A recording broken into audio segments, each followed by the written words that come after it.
family problems. Let me turn this light a little bit up because I think I'm better with the light on. I've had some family stuff, so I haven't been on. I, had somebody got sick in the family, and I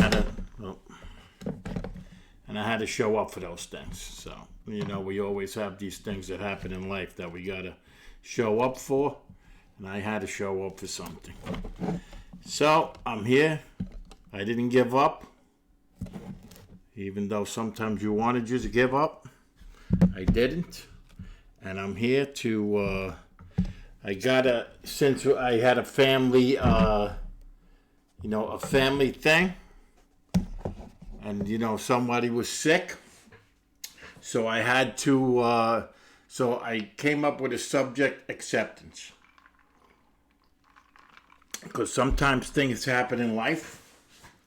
And we have to learn to accept things if we can't change them. If we can change them, we have to learn to, I just speak for myself. I have to learn how to accept things. I have to learn to deal with things that I can't change. And I have to understand what they are and, how I can deal with it. So acceptance, like accepting something doesn't mean it doesn't mean that I have to like it. I don't have, just because I have to accept something, it doesn't mean that I have to like it. So, I can try and accept something and not like it. I just have to, deal with it sometimes. So, by struggling, one thing with accepting something, by struggling with accepting, like if I don't want to accept something, and resisting something, it causes pain, or rejecting it. If I don't want to accept something, like if I'm resisting it or rejecting it, I create undue pain, because the more that I resist something that I can't change, and the more that I reject something that I can't change, it causes me undue pain. And acceptance is an active process. When I accept something, it's not like I can just go, you know what, I accept that, and and that's that. Acceptance is an action, so it's something that I have to do to practice over and over again, because right away I can't just, like let's say something goes, I get a sickness, like I said, like I had a sickness in the family. I just can't go, you know what, I accept this, so and so is sick, and I accept it and it's gone and I don't think about it again. That's not what happens, you know what I mean? So it's it might be a daily struggle, a weekly struggle, could be a lifelong struggle, but it's rare that we choose to accept like an illness, or a emotional problem, or difficulty in a relationship. It's rare that those things happen and we just shrug it off. You know what I mean? It's just not something that happens. We don't just shrug these things off. It's virtually impossible to just shrug stuff off, when we're going through stuff.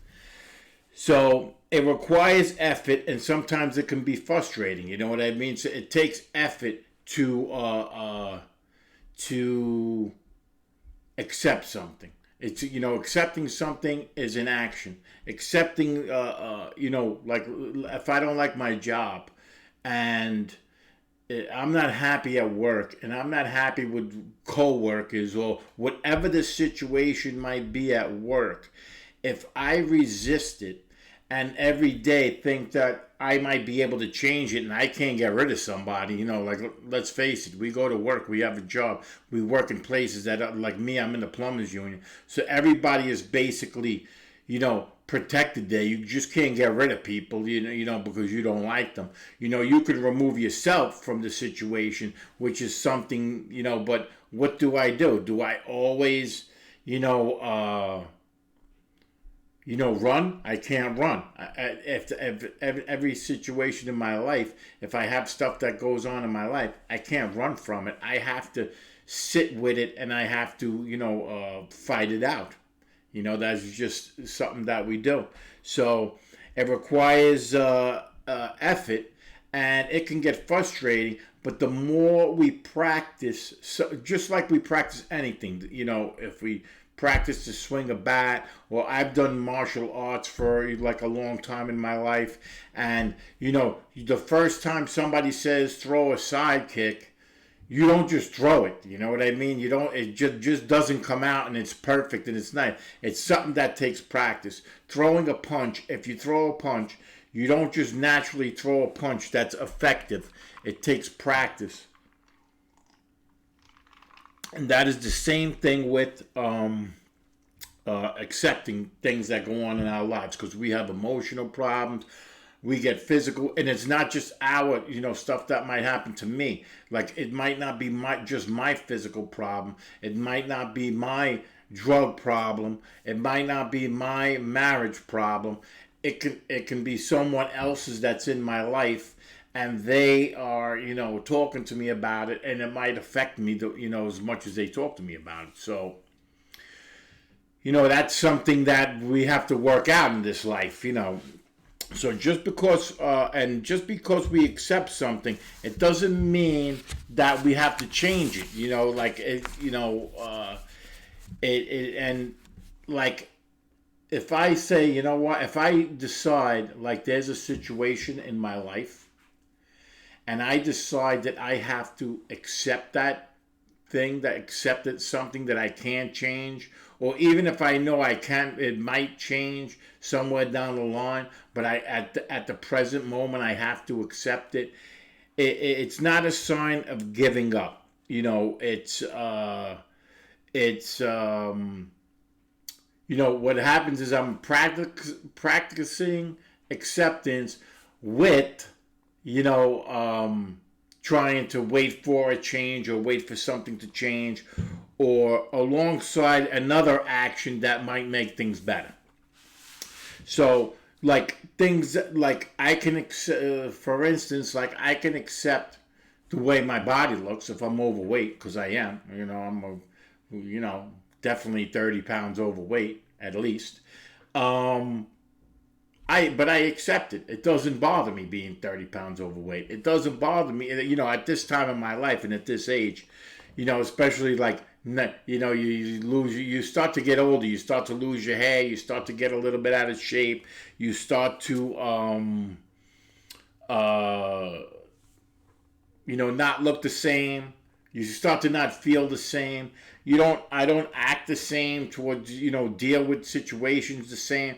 So all these different things I have to work on. I have to work on these things. And it's I work on them on a daily basis.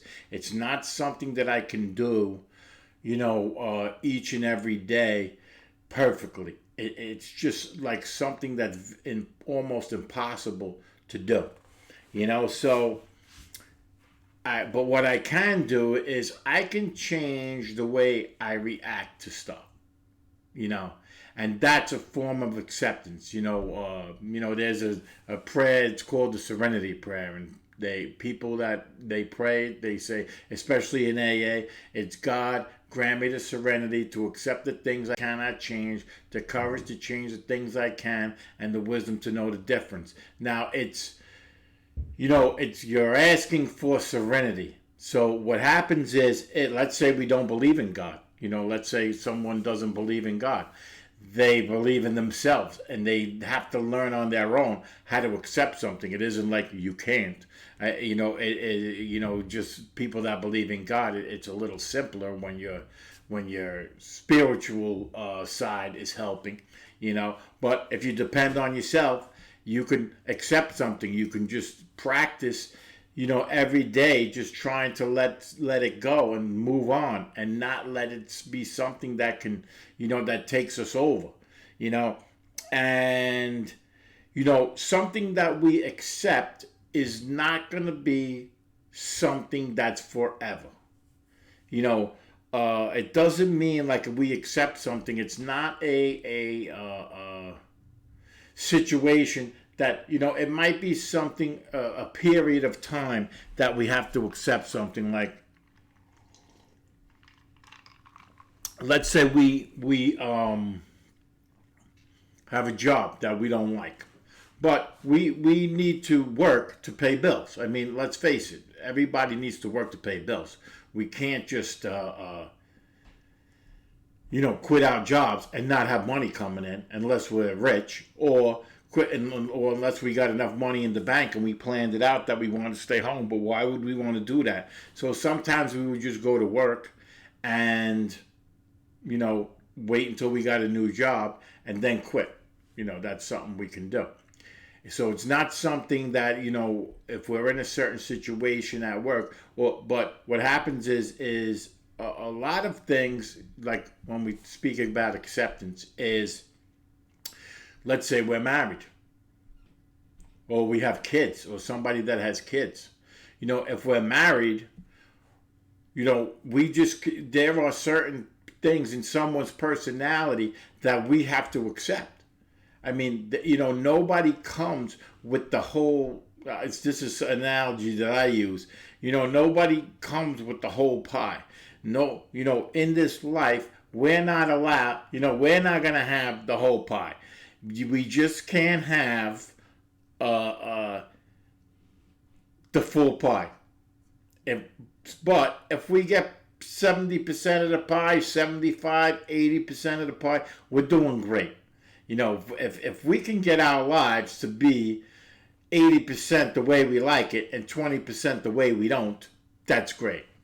But one of the sayings that I've heard was, life is 90% how you take it and 10% how you make it. So it's 90% how I react to things and 10% how I can control things, because a lot of things in life are out of my control. So I can make things happen, like, if I want to Twitch on, Twitch, if I want to stream on Twitch, I can, make sure I get on every day. If I want to get followers, I can, get good content. I can play games that people want to see. I can get good at games and people want to watch. There's a lot of different things that I can do, but I can't make people watch this. I can't do it. I can only, for myself, open up, an arena where people can talk and be open, and then, be able to have a forum for people to come. But I can't make people come. So if people don't come, instead of getting discouraged, I have to accept the fact that when you start to do something new, you have to wait until things happen on their own. You just can't expect one day you buy a computer, you turn stuff on, and boom, everybody, 1 million people come, and you're, helping the world. It's just not going to happen.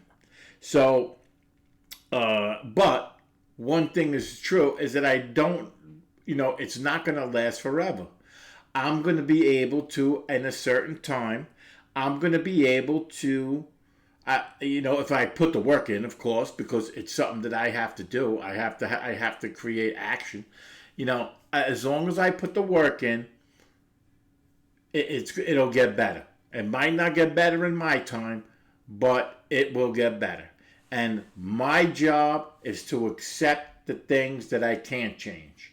And the things that I can change, those things I change. I make my stream look like I bought some stuff for the background. I try some lighting a little different. Learn to, prepare better. I prepare better, so this way I'm not, I'm flowing a little better. The content's a little better. That's the best I can do. I also play Magic the Gathering, so what I'm going to do is, even though I can play Magic more, get a better Magic player, a streamer maybe, and get a little coaching, because that's what we do. What I can do is, to make myself better, I can, bring people in, like my YouTube channel. I I keep on saying when I first started it, I just threw two videos that I had, because you listen to the content creators, and the content creators tell you, just start it and put anything up. So I had two videos from work, like I was on a job, I was doing some work, and I put those videos up. Now, what do they have to do with anything? Really, those two videos don't have to do with anything. They have to do with plumbing. I was on a job. I put some pipes together, and I made a video of it and put it on there. And they did get 125 views, because actually one of them was in Grand Central Station in Manhattan, and working in the tunnels and the train. So it is a little bit interesting. And now I wish I would have been doing this kind of content, a year ago, because I would have had some good footage there with a bunch of guys, the way we act and fool around and the work that we do. So it would have been good. But or even my job, like to my job, we're construction workers, and the way we carry on in the shanty, this, that, the joke telling and stuff, it would have made for some interesting content. But it didn't happen a year ago. It happened now, and how it happened was I got hurt on the job, and I was out of work for months, and I needed something to do, and I play Magic the Gathering, and I just started to play Magic the Gathering online.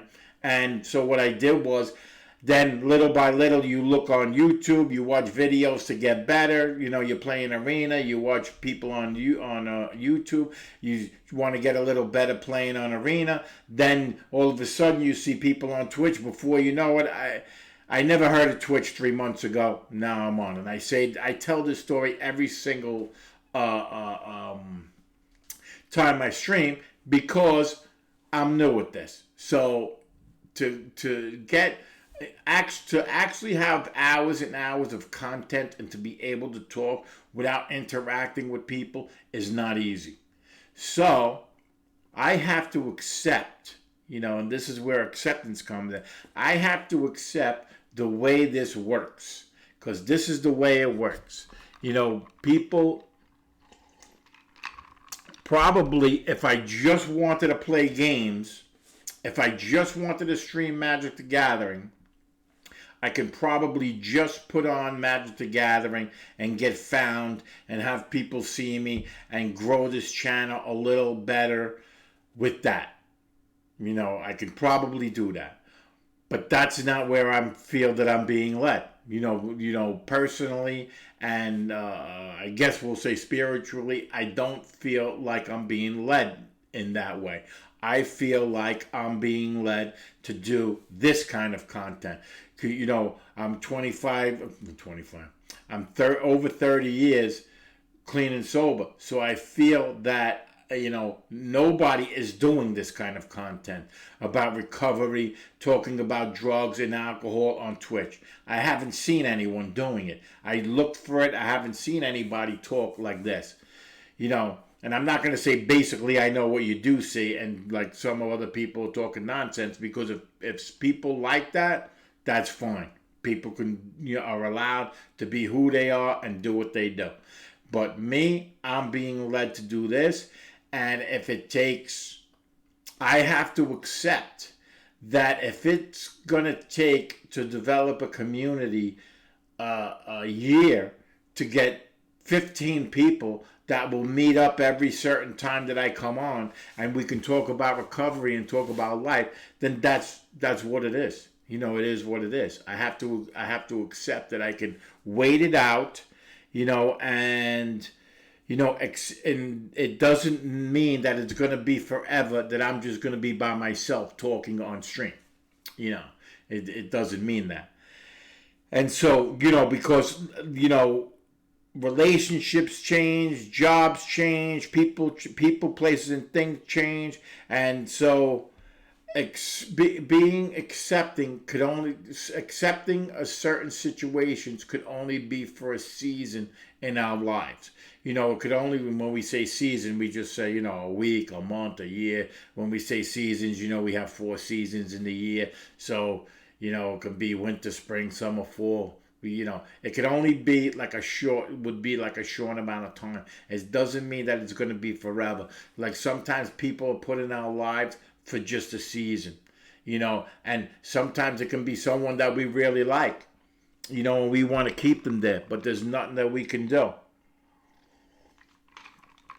Especially like in my younger days, females, sometimes you're in a relationship with a woman and you want to be with her and she doesn't want to be with, she doesn't want to commit, and there's nothing I can do. I can't force that. You can't force that on someone, You're on a job and you want to do something a certain way, and I want to do something a certain way, and I have a boss, and my boss says, do it this way. And even if I know that it's wrong, what he's telling me to do, even though I know like my way is the better way, and would be faster and cheaper, and I'm a plumber, so, and use less fittings, and all different kinds of things.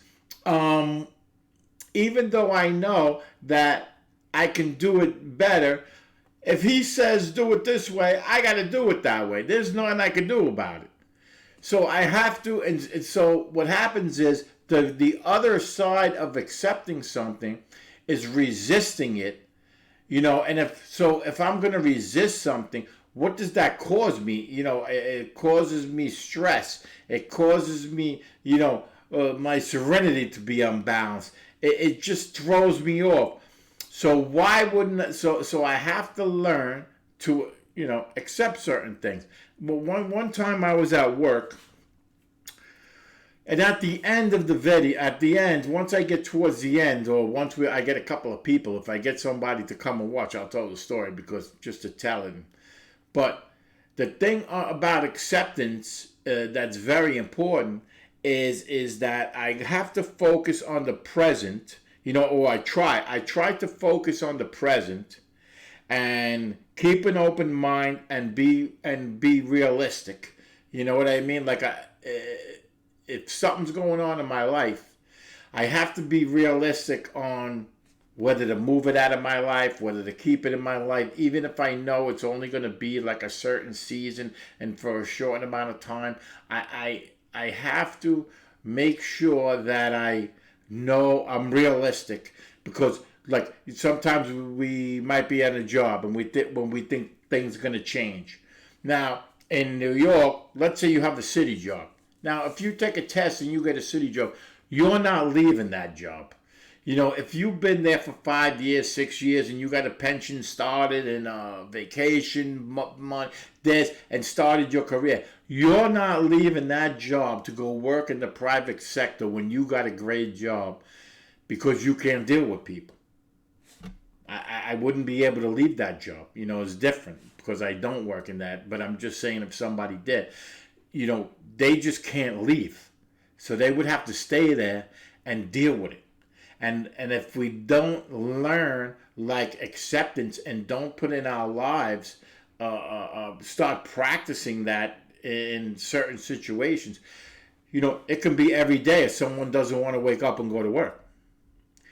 I can give, I had gotten divorced, and it came to a point where I didn't, I tried to accept my surroundings and my situation. And I had moved to another state, and I'm not going to get into the specifics, but it came to a point where I didn't even want to walk into my house. So now, what do I do? Because it came to a point where I tried to accept my surroundings. I tried to accept what was going on, and I just wasn't able to do it. I wasn't able to do it. So I had to create an action. I had to create, I had to do something. And, we know what happens when we're married and things don't work out. We have to move on, And it was very sad. I lost my house. I had bought a house. I lost the house. I had to accept that I had my own business there. I had to accept, what I did have to accept was that I wasn't going to have this business anymore. I had to get rid of it, which was part of it. I was miserable in the business. So I had to move on.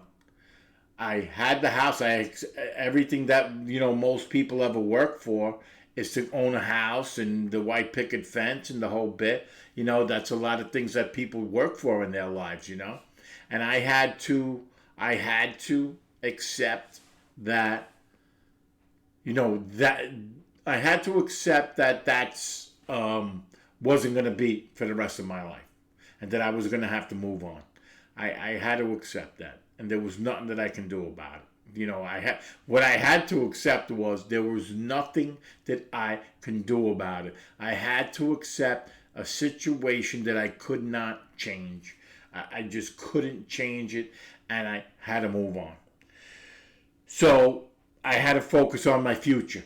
I had to look at the future, and I had to say, you know what? This is what's on the future. Realistically, if I go home, I was living in another state. I said, let me come back home to where I live. I lived in Colorado. I didn't like it. I moved back, and it was more than I didn't like it. It was just making me depressed. I do suffer from depression, so it was making me depressed being there. It was just a miserable existence. So it came to the point where I either move or jump off a bridge. They don't have too many bridges there, so I would have had to do something else. But I had to do something. So what? So I did what I had to do, and I moved back to New York. So I try to practice acceptance in all the areas of my life. Things that are currently going on, like the things that are currently going on in my life. Things that, like I have my girlfriend. My girlfriend is from another. My girlfriend is from another country. So they have a different culture. They're culturally, they're just different people. She reacts to things a certain way, and I have to, accept certain things about her. There are just certain things that I have to accept. And some of the things I don't like. But like I said earlier, when we get a pie, we can't, in this life, we can't have the whole pie. It's just not something we're going to get. So I had to learn to take what I want. This is another thing that I always say in my streams, to eat what I want and then spit out the bones. So eat the chicken, spit out the bones. That's what I have to do. So there are things about her that are great, and she's a wonderful person. And then there are things about it that I don't like, and I have to, come to terms with accepting it. I just can't, in the beginning, what happened was we kept on bumping heads. Like one thing about my girl is that she's always late. Like everywhere we go, and it doesn't matter where, she's always late. It's always, it can be an hour late. I'm not even talking about 15 minutes casually late. I'm talking about an hour late. And like when somebody, when you go to pick someone up, when I go to pick her up and I'm sitting outside for 25 minutes, I'm like, what are you, crazy? And then all kinds of crazy things are going on in my head. Like, oh, you don't respect my, because then, I go nuts. Then I'm like, oh, you don't respect my time, you don't respect me, and all this crazy stuff starts going on in my head. So by the time she gets to the car, I'm ready to explode. So I'm in a relationship with someone that every single time I gotta go somewhere, we're going to a wedding, the cookout, whatever, that we're always an hour late. That drives me nuts. So, the first thing I had to do was say, you know what? This woman, this is what she does. I had to accept it. This woman, that's what she is always going to be late. It is nothing personal. I can't let myself, we I gotta laugh. We went to a party, had to go to a party. Now, you talk about putting yourself through changes, like having to learn acceptance, because if I don't accept something, puts me through spiritual, mental, and physical changes, if I don't accept, have like, if I haven't learned acceptance, how to look at something and say, you know what, it is what it is, and I got to move on. We went to a party a couple of weeks ago, and life goes by so fast. It could be 3 weeks ago, a month ago, but it was a party that we went to. So we go to this party, and it's one of her neighbors that just invited us to someone's birthday party that they were having in this hall. And I told her, I said, they're probably inviting us because they couldn't give out enough tickets, so this lady just said, hey, can we just come to the party? And we went to the party. We don't even know who it is, whose birthday it is. We don't even know her, So the thing I wish I had them here. The tickets, because they even made out tickets because it was a 60th birthday party. The thing on the ticket says 8 o'clock.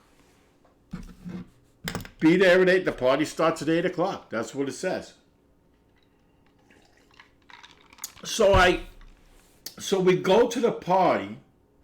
Now, I get to her house. I said, what time should I pick you up? She says, pick me up at 8:30. So you know what? The truth is, when it's her family and her friends and her people, I don't give a shit. Oop, I'm sorry. I don't care.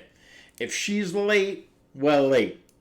I don't like to be late to my family things. But if it's her things, you want to be late, you can be late. So I don't care. So it's 8:30. So now I get there at 8:30 or at the house at 8:30 or 20 to 9. And then it's quarter to 9. 9 o'clock. 10 after 9. I call her up. I'm like, are you nuts or what? I'm waiting out here for half an hour. And she's like, oh, I didn't know. You said you were on your way. I said, I called you and told you I was a minute away. So now I'm sitting out there 25 minutes. Then it still takes her another 15 minutes to get down there.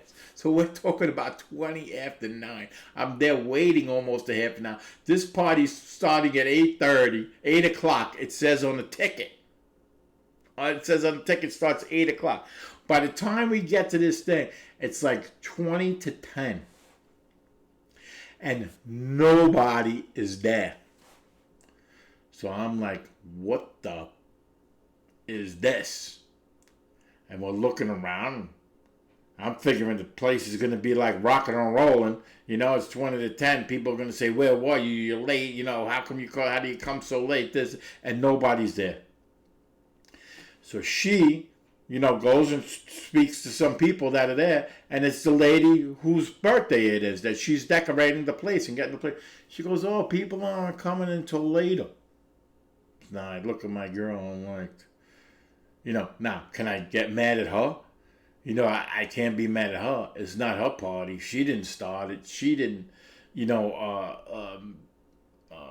create that situation scenario. She didn't create it. But that doesn't mean that I'm not fuming. That I'm sitting in a place. Not only did I wait for her for almost an hour sitting in my car, now nobody is at this party.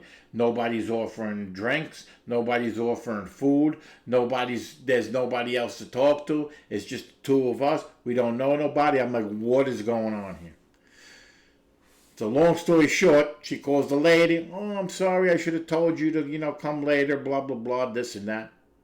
So now it's 10 o'clock. Me and her are there. 10:30. 11 o'clock. We're there from 8 o'clock from 20 to 9. Thank God we didn't get there at 8 o'clock because I would have left. 8 o'clock. 11:30. Now people start to come in at 11:30. I'm telling my girls, this lady nuts? Is this lady nuts that she's going to give us a ticket that says 8 o'clock to come to a party and nobody starts coming here until 11? And she's like, oh, I'm sorry. So I had a choice to make.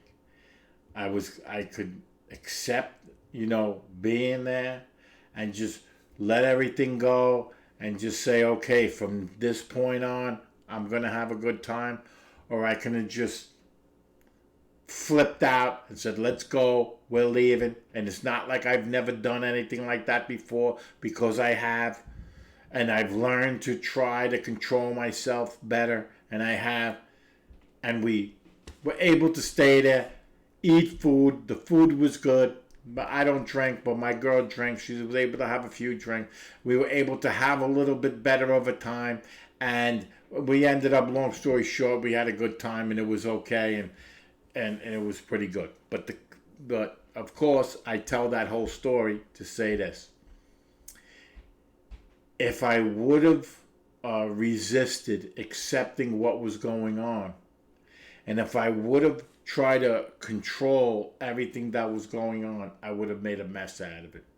And it just would have become miserable. And I just would have ruined the whole night. And we just would have argued and probably not talked for a week. But instead, I took a breath. And I just said, there's nothing I can do about this. There is nothing that I can do about this. And I'm just going to move on right from now. Right from this moment. People are coming here now. And we still didn't really talk to anyone. You know, nobody knows. But the lady was like courteous. And the lady was nice. And she came. She knew that we were waiting there a long time. And made sure we ate and this and that. So we ended up, long story short, having a good time. So... that was a long story. And, one of the other things that I could say, like, another thing that we have to learn that's very hard is acceptance when, if a family member passes away. Like my mom. My mother was sick for many years. She was in a wheelchair for like 8 years. And there was nothing that I can do about that. Now, that was probably one of the times, when I started to have to learn how to accept life on life's terms. That's what I had to learn to accept, like, things happen in life. And that's just the terms of life. And I have to, either roll with it, or I can push against the grain, not be accepting, not and cause myself emotional pain, and sometimes physical pain. Sometimes emotional pain turns into physical pain because it's happened to me. And I had to learn how to, deal with her being sick. And then towards the end, my mother had, because it's a long story, I'm not even going to get into the whole story right now, but towards the end, my mom had went into a coma. And so we had to pull the plug. And that is not something that's easy to do. If you can imagine, if you're young and you don't, and your parents are still there, you better love them with everything you got if they're good parents, because, they're going to go. Because we're all going to go one day. And I there was nothing that I can do. She was laying there. It was, there was no brain waves. There was nothing going on with her. And I had to,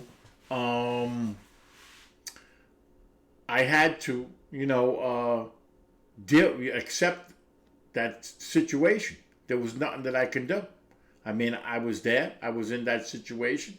There was nothing that I can do about what was going on there. She was in a coma. She had no brain, signals, and she was on life support.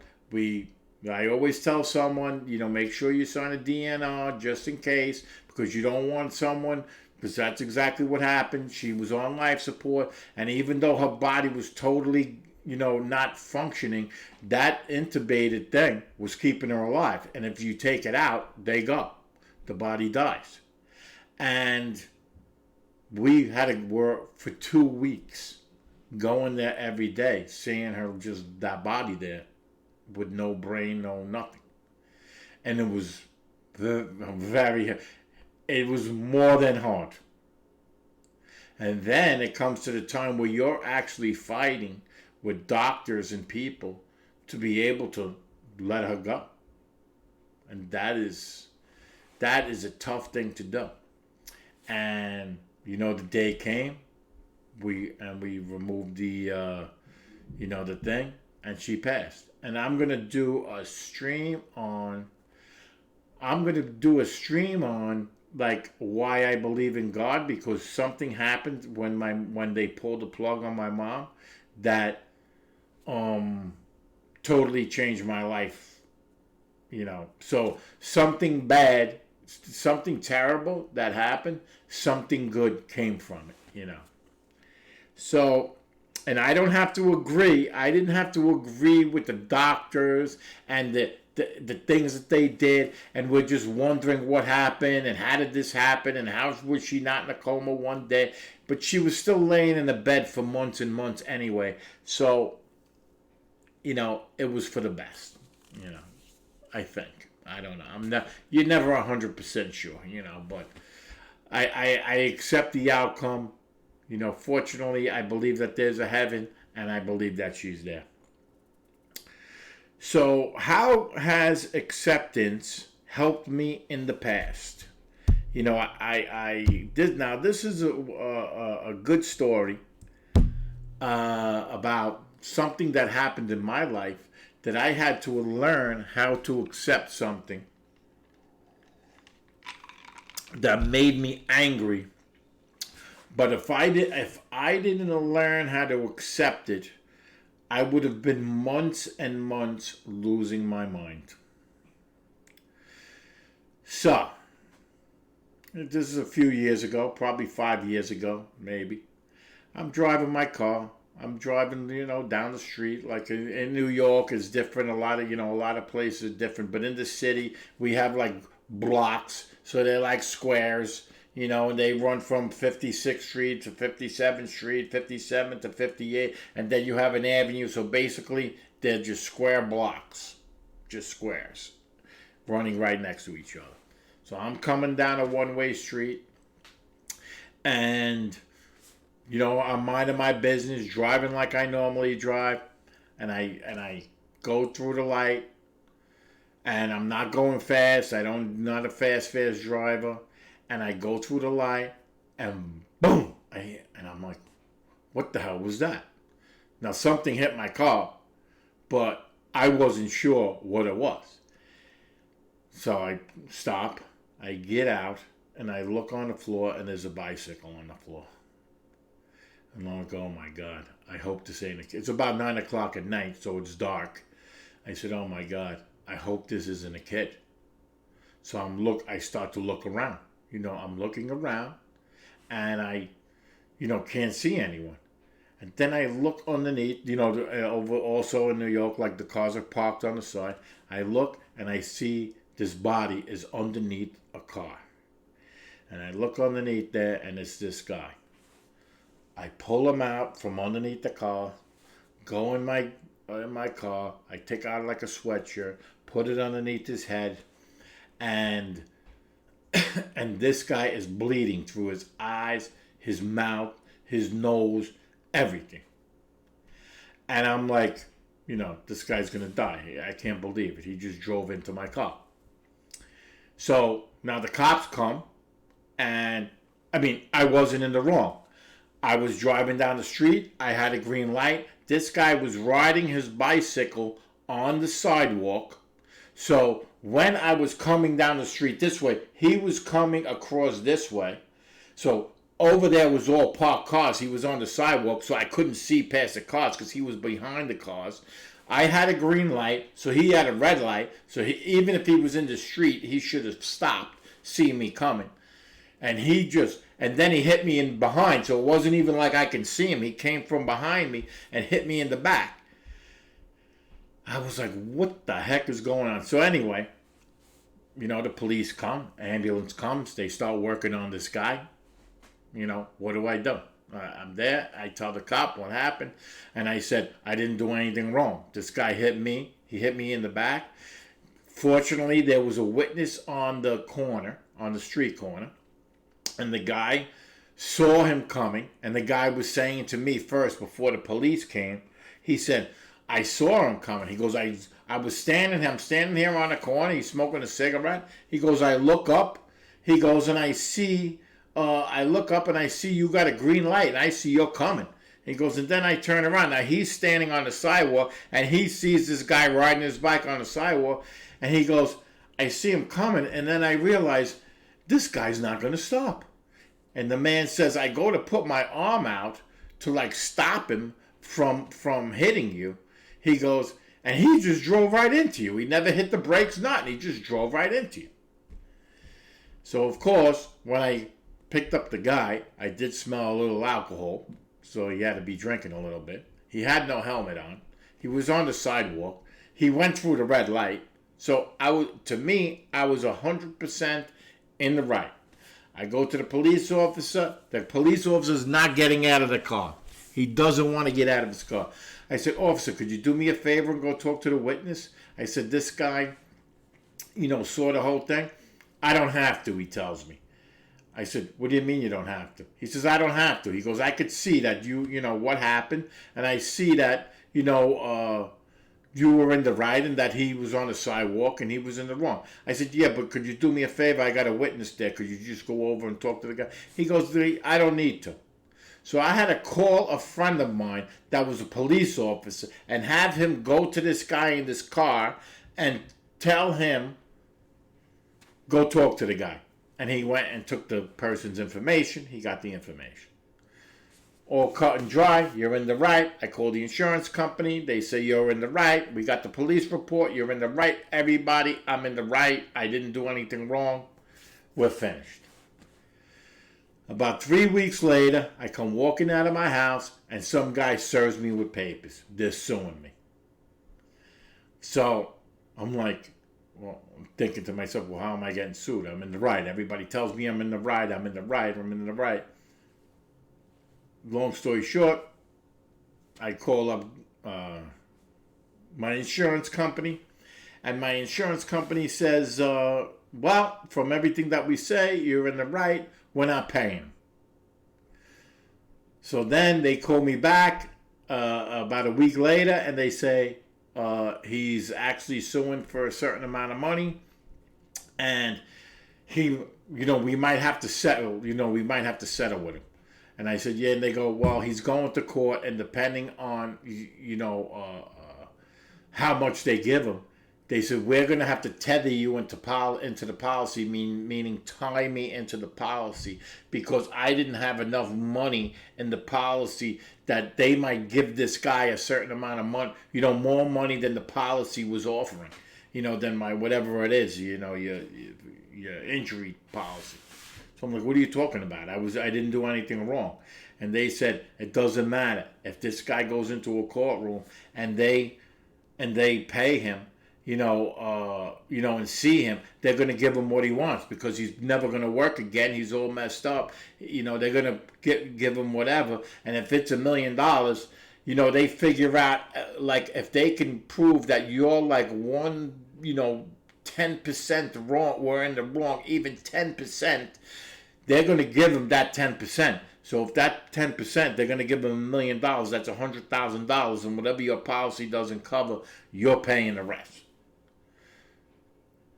So I almost pop a cork, and I got to be honest, I'm ready to choke someone. So I'm like, how could this be? I didn't do anything. I was minding my business, riding down the street. How am I tied into this thing? So they call me back. They tell me they're going to send a lawyer. They're going to, try and negotiate with the guy, this, that, the other thing. But just be prepared for the worst. So what am I talking about? This whole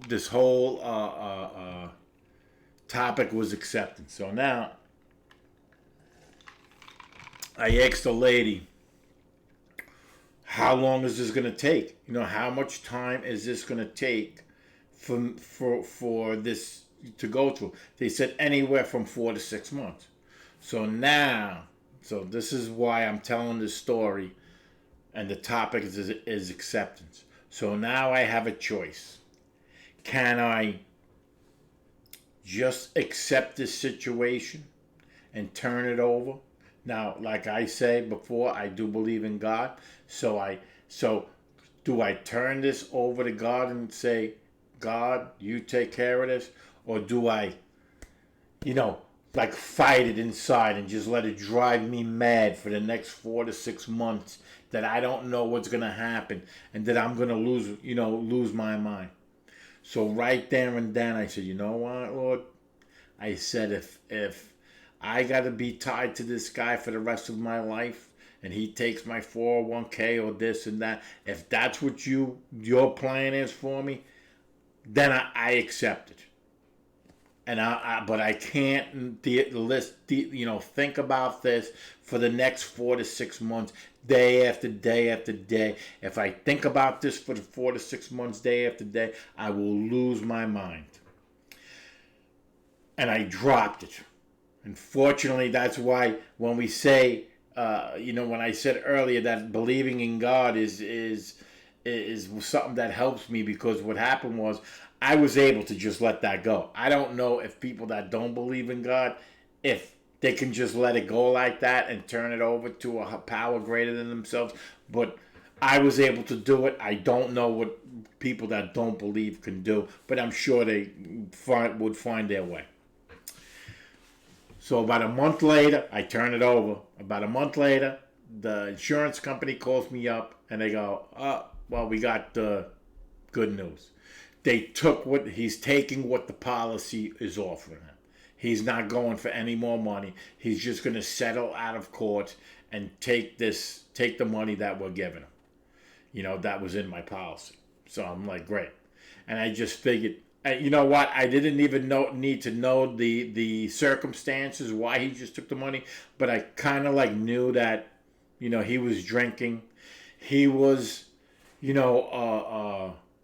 riding on the sidewalk. He went through the red light, and I told them, I said, if we go to court, I am going in the courtroom and I am telling the people that I did nothing wrong. You bring me there. I'm not gonna just let this go. You bring me there and I am gonna tell the people that I didn't do anything wrong.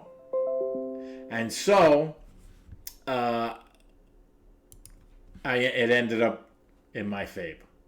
So, like I said, when I started this stream was about acceptance. That was something in my life that I was able to, I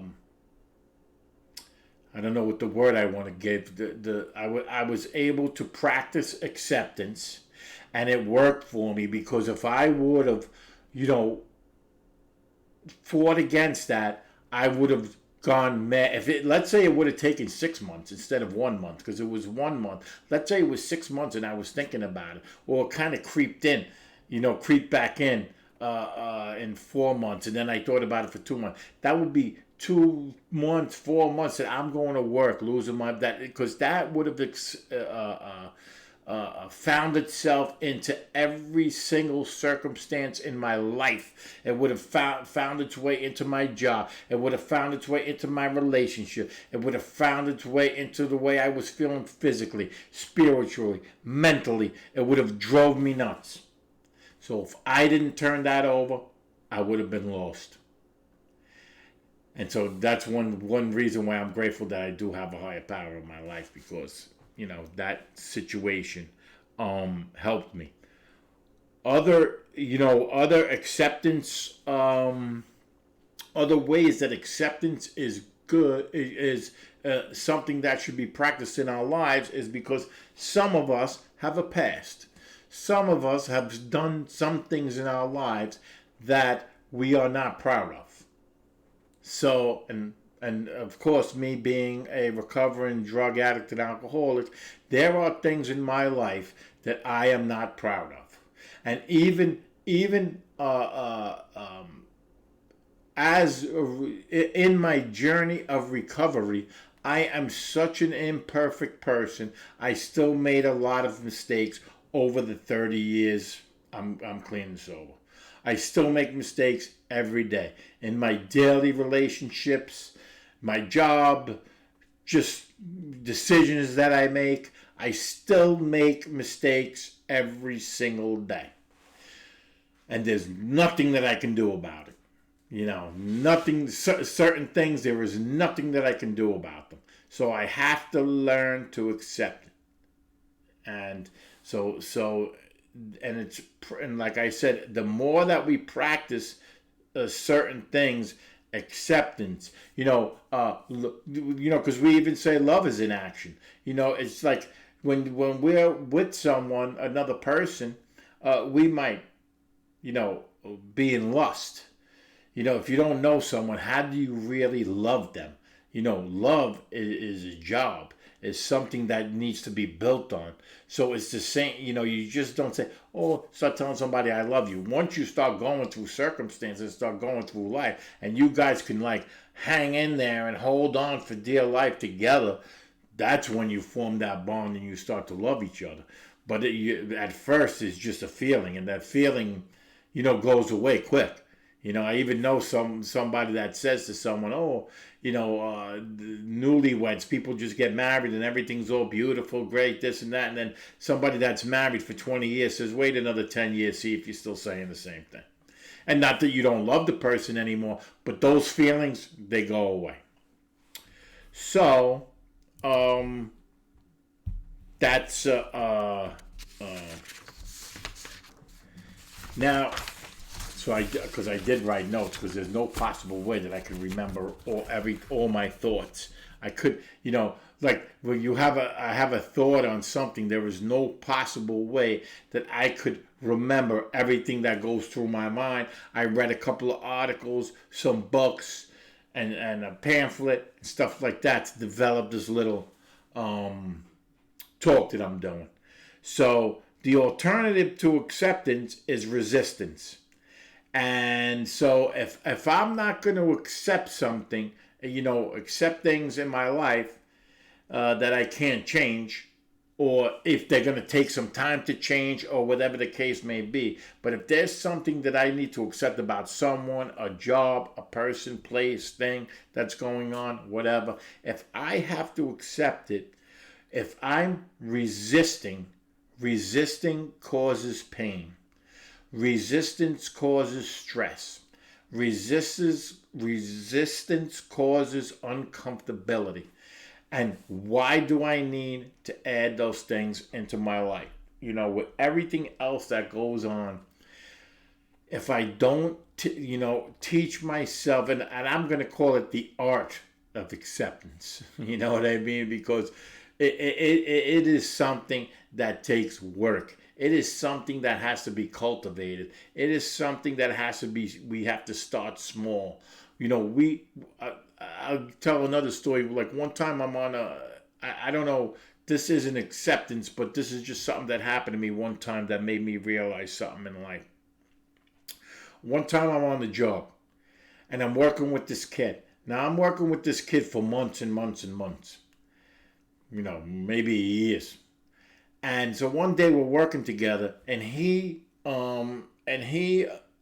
I'm doing something, and he starts doing something that's affecting what I'm doing. So I said, listen, stop doing that. Let me finish here. Then you can go and do what you're doing.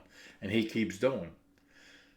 So I tell him, I'm going to call him Mike. So Mike, stop doing that. Let me finish over here. I go to tighten the thing. He keeps doing. Now, right away in my mind, I'm like, is this guy nuts? Is this guy losing his mind? Does he not hear me say, stop doing that? So all I do is go like this. Like his hand is on the thing. His hand is on the thing. And all I do is kind of just move his hand like that. That's all I did. And believe me, I'm not lying.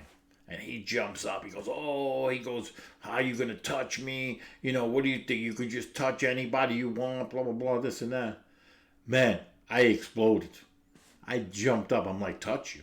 I said, if I wanted to touch you, I would knock you out. I said, I'll hit you one time. You'll be knocked into space. And I just raged like I was in rage. And he turned around and walked away. He didn't even stand. He wasn't standing there because it was almost coming to a second where I was going to put my hands on him, and he walked away. So I finish up the thing myself. He goes and does something else. We both leave. I go home that night, and I'm talking to a friend of mine, And I go, you believe this, Ken? I buy this kid coffee in the morning. I take care of him. I try to teach him everything that I know. I try to pour my life into this kid. And what does he do? He busts my chops. Comes off with this "don't touch me" shit, blah blah blah. Oh, sorry, excuse my name. So my friend says, you need to go and apologize tomorrow. I said, apologize for what? He goes, wow. He goes, you're the better person. Hey, Mickey, how you doing? Oh, you remember this story, right? What happens is I'm doing a thing on acceptance. You came the whole hour, and I'm at the end of, so I wanted to make sure that I made the stream an hour, so I wanted to finish the story.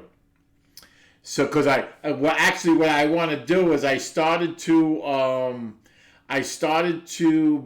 learned how to clip like parts of the stream and put it on YouTube. So that's what I'm going to do. But since you're here, I could talk to you because I told that story. I could find it somewhere else. So how's it going? How you feeling over there? I'm glad you found me. You're one of the people that keep me on. Good. Yeah, I haven't streamed in I got to see, what is this? Probably like 8 days.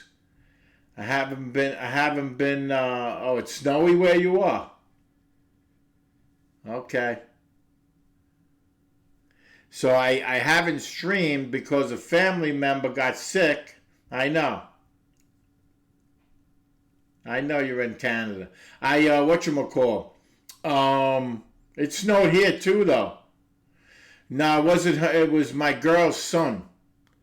So he wasn't feeling well, and it took a little turn. We got a little nervous because it took a little. So he had something wrong with his kidneys, and it took a little turn for the worst, and it started to make us nervous. So I was in the hospital like almost every night with her. And but actually yesterday when we went, he was back to not 100%, but he's back to normal. So I figured I got to get on tonight, and then of course you don't stream for a little while. You're like, nah, I'll do it tomorrow, and I'll say, well, I can't. I gotta get on. Yeah, he was steadily getting. Well, what happened was he wasn't. He was in for a week, and it just seemed like he was getting worse. And then we started to get nervous. And then the other night when we went, he was like made a turn, like a big turn from one day to the next. So he's doing better, thank God. Because otherwise, you feel terrible, like all this stuff happens. Yeah. And then I turned on the thing tonight, the Twitch, and they changed how they do the, set everything up. I was like, oh man, now I got to go through this, but it wasn't that big of a deal.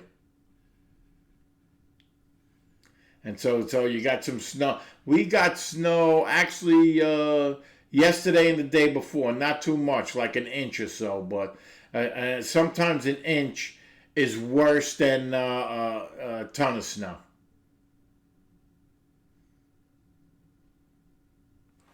Had a similar story. Went into to get stitches after a minor kidney surgery when you was a child.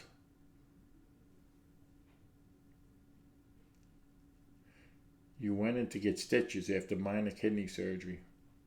And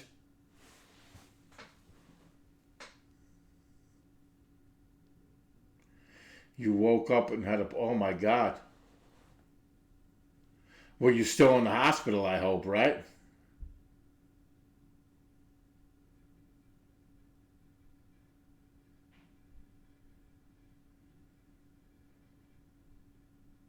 Oh, the doctor said, oh, okay, as long as you were in the hospital.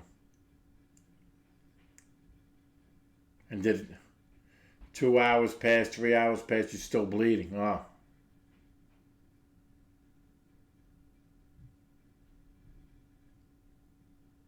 Yeah, that can be scary. Like if you're in the hospital and 2 hours pass, they took you back in. Oh my God, they punctured one of your larger veins while stitching you up. Holy Lord.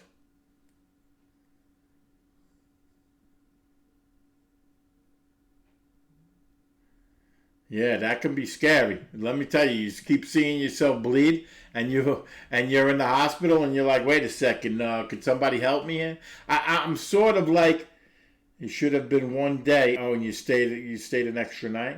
It should have been one day, and you stayed an extra night. Yep. I mean you know, one thing about being with doctors, because I was just telling my girl just the other day. These doctors, they call it practicing medicine. They don't call it like doctors like that. They say what a doctor does is he practices medicine. So it's a little scary because the doctor personally in a hospital is not responsible. The hospital itself is responsible. You remember sleeping at the hospital and this child had a bad lung issues, and he kept coughing the whole night. Poor kid. Oh, you remember at the house? Yeah. Yeah, I mean, and his mom had to keep going to him and holding him, hold a pan. Then he had to cough into it. Yep. Yeah, these hospitals. Let me tell you. We're in. When I was talking it brought me back because my mother was sick for a long time. And I'm watching this kid and these people there. My girl says, oh, could he have a change of socks? Because he had the same sock. They put these kind of things on your feet and they didn't change it. And she's like, oh, can you change it? And the lady's like, oh, well, they're going to move them, and they'll change them. My girl's like, yo, go get the go get the socks. The lady didn't want to get up. She was there on her phone. It's the craziest thing. Like this, then like nurses' aides. They're not regular nurses. This lady is on her phone, not even looking at her and saying, "Oh, they're gonna come later and move them. They'll." She doesn't want to get up to get a new pair of socks for the kid. I'm thinking to myself, are these people nuts? These people must be, and they don't even know her because that girl, my girl, she will go off on her. She would have made such a scene in that hospital, the cops would have had to come.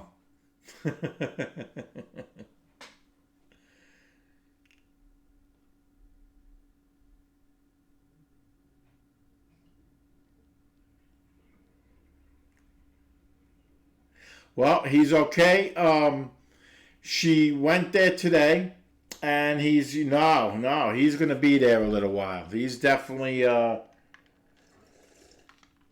he was at the point where they were gonna do dialysis. You know what I mean? They were actually thinking about doing dialysis. Now I don't really know what that means. I mean, the doctor did say what they do is they hook him up his kidneys to a machine, and and he said it's very evasive where they pump fluids through it to get the stuff. He had toxins in there or whatever, and so they thank God they didn't have to do that, but he was yesterday. He was in intensive care. When we were leaving, they were moving him out. So today he's in a regular room. I didn't go today. She went today. She said he's doing better. I'll go tomorrow. Hopefully, but I think he's got another definitely a week or so in there. Dialysis means it's about to get really serious. Yep. Yeah. So I asked the doctor. I said to him, what dialysis, what is that? And he's like, it's evasive. It's something that's, that they rather not do. So it kind of made me a little, made us a little nervous, but, what can you do? I mean, that, what happens is, if you saw on my thing, my topic was acceptance, and and one thing that I told my girl, I said, there's nothing that we can do. We're at the mercy of the doctors. So we can just accept it and hope that everything works out, because if you don't, The alternative, what I had written down here is the alternative to acceptance is resistance. So if we wanted to resist and not say, you know what, it's God, it's in your hands, you do whatever you need to do, nobody would be sleeping. You wouldn't be able to sleep. I wouldn't be able to function. It would affect everything, all the things that I need to do during the day would affect me throughout the day. So we just had to just say, you know, we believe in these doctors. They all seem pretty nice, nice people. They all seemed like they were caring. It's funny, at my age, I'm 57. So everybody to me looked, I think you told me you were 30, right? Every guy to me, so this guy's a doctor and he's 35, right? And to me, he looks like a kid. I'm looking at this guy, this doctor, and I'm like, to me, he looks like a kid. It's like he doesn't even have gray hair, nothing. And I'm thinking to myself, does this guy really know what the hell he's doing? But, you got to trust him, It's sort of like a plumber. A plumber comes to your house and he's a young kid and you're like, I hope this guy knows how to fix my pipes, Yeah, healthcare here is, it can be expensive and it cannot be expensive. Like me, I'm in a plumbers union. So I get healthcare. I don't pay for it necessarily. It's an hourly thing. So it comes out of my pay. And, I have a great healthcare. But, like her son, you had a plumber show up with just a screwdriver. You were like, where are your tools? He forgot them in his bag in the car. He was hoping that it was something that he can just use the screwdriver, because like the toolbox, I'm a plumber, so the toolboxes are heavy. So he's probably figuring, I hope it's like something I can tighten with a screwdriver and I don't have to bring anything in. That's funny. And then he would have charged you hair in the drain, right? He could stick it in there and take the hair out of the drain with a screwdriver and say $200. That's funny. That is funny.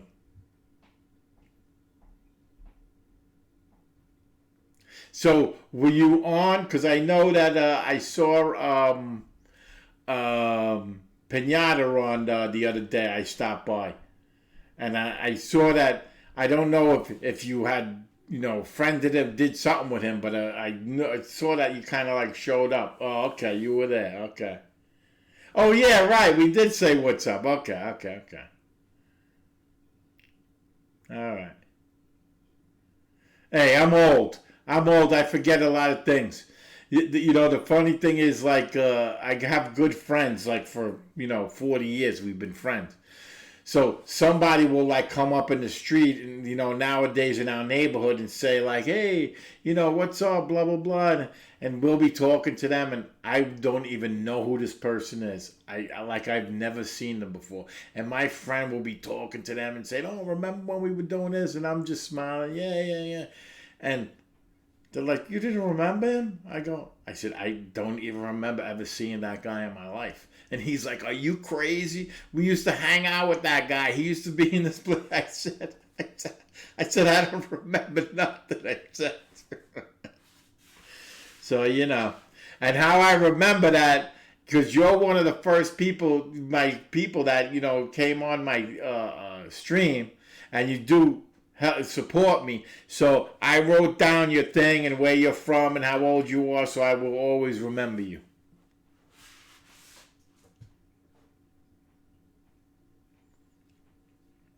Because you always, you don't never want to, like I noticed, like some of the guys, like I started to do the Twitch thing, and then, yeah, especially people you don't see often. Because what happens is, well, me, I'm going to try and start to, or you keep forgetting their names. Yeah, that's true. It's funny because I went to physical therapy like I told you that I had surgery on my knee, so I was going to physical therapy. So I did go there like 3 times a week for 6 weeks, 2 times. So that's 12 weeks, 3 times a week. That's 3 months. And I did not get the and I can't, it's funny, I can't remember her name now.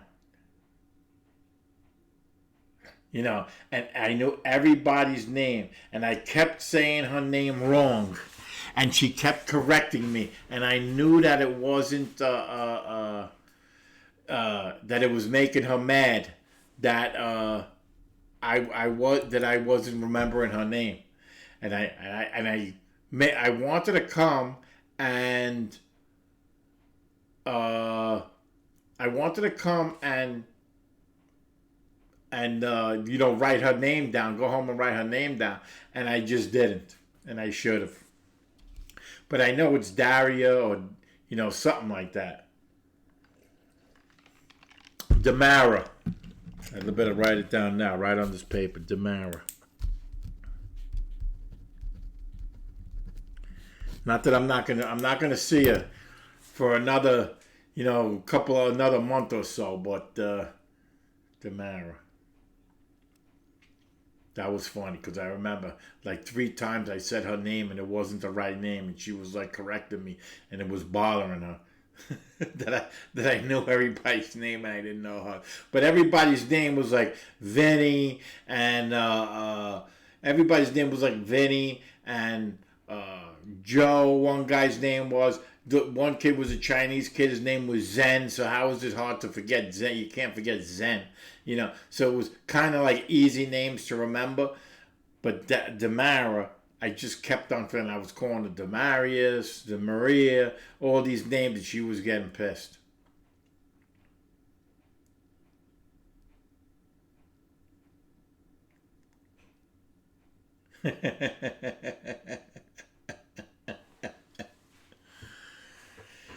That is funny. So, what do you do? What? I guess Canada is like the same time as New York, no? Isn't Canada around the same time?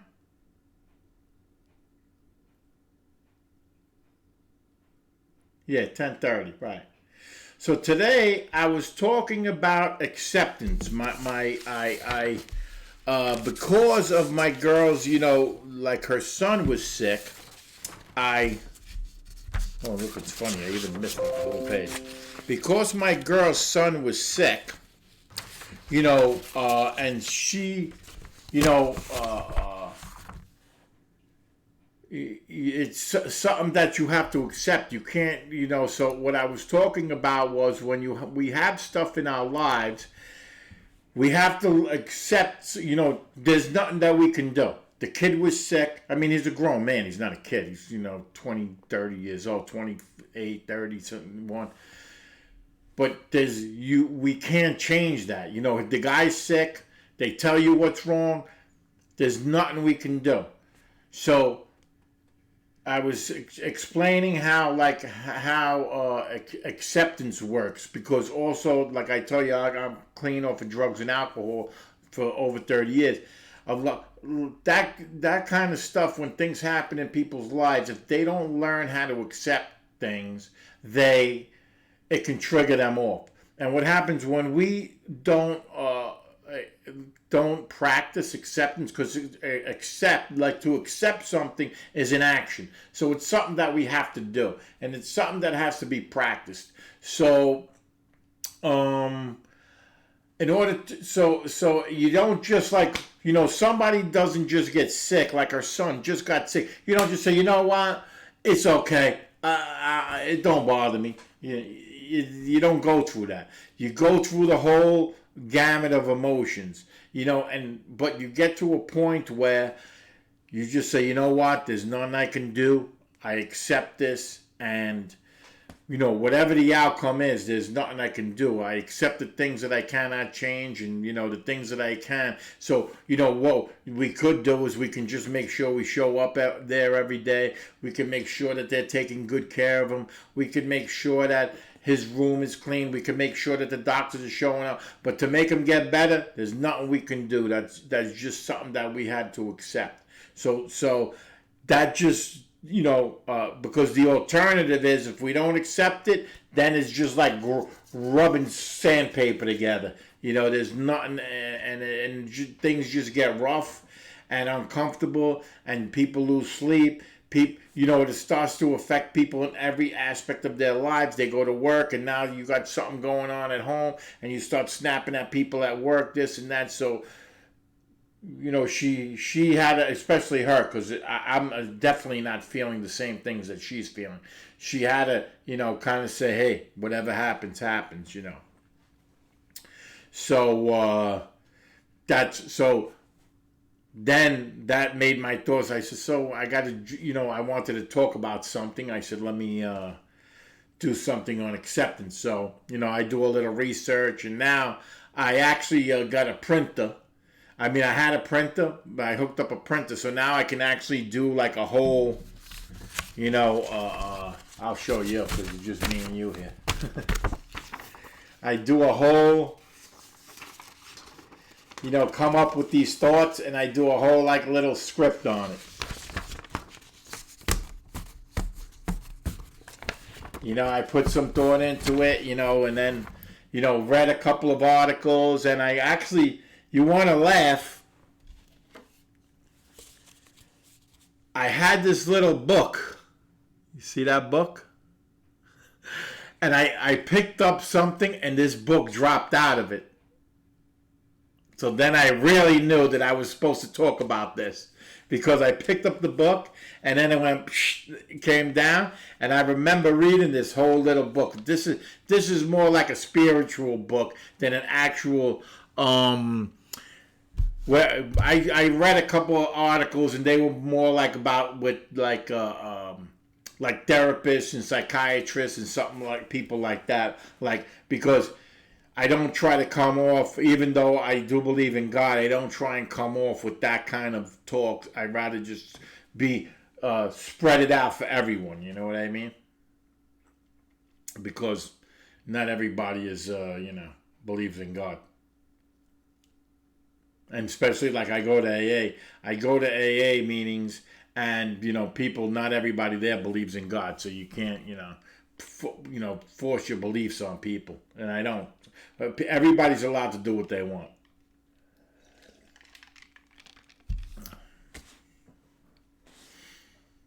So it's 10:30 over there. So do you work? I mean, I know that you work, or you go to school?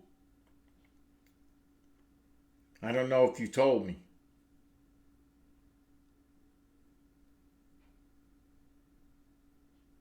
Oh, you go to work tomorrow at 9 a.m. Oh, so that ain't too bad. You got to drive. I'm not familiar with Montreal. Do they have like public transportation, like trains and stuff there? Oh, you drive 20 minutes, easy drive. But do they have like public transportation and stuff like that there? I mean, I know that not too many people have a subway like we have here, but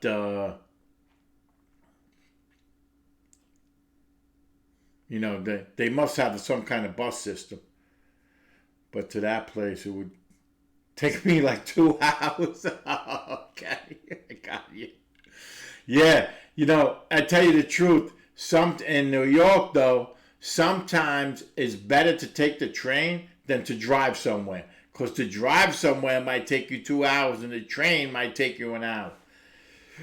Like when I go to work, I work in Manhattan, in New York City, in the actual city. You can't drive your car there. It's just impossible to drive your car there. But if you work in like because you can't park, there's nowhere to park. If you want to go to a parking lot, it costs like 40 American dollars, to go there, to park in a parking lot. Yeah, right. You could drive and your blood pressure would be through the roof. You're exactly right. You lose your mind. Well, I have to be honest. At this point in my life, I'm a slow driver, so I don't really, drive like that anymore. Where I kind of am at the point where if I get somewhere 10 minutes late, I don't care. You know what I mean? Like if it's 10 minutes and I get there 10 minutes later, I don't care because I don't want to rush and have to be somewhere and and cutting through cars and stuff like that. My blood pressure does go up when people I see like you got a million cars on the road and a guy is trying to squeeze through his car through all these cars, and meanwhile you're not going anywhere. There's no way you can go. You're stuck there. Just stay in your lane and don't cause trouble where you can make somebody want to swerve and cause a car accident. So that bothers me a little bit. But when I see somebody doing that, I kind of get to the right, stay out of the way, and let them go do what they want. I think they're a little more civilized in Canada, right? Because I remember one time, I told you I was in Nova Scotia one time, and it depends. Yeah. I was in Nova Scotia one time, and somebody said that if you step into the street, the people will stop. And I was like, come on, get out of here. They're like, yeah. They're like, if the light is green and you put your foot in the street, they'll stop. And I did that, and the car stopped. I couldn't believe it. Over here, you put your foot in the street, it might get run over. And the person might keep going and leave you there laying there. We're good people sometimes. Yeah, over here, forget it. You might get run, or you put your foot in the street. Somebody might run it over and say, see you later.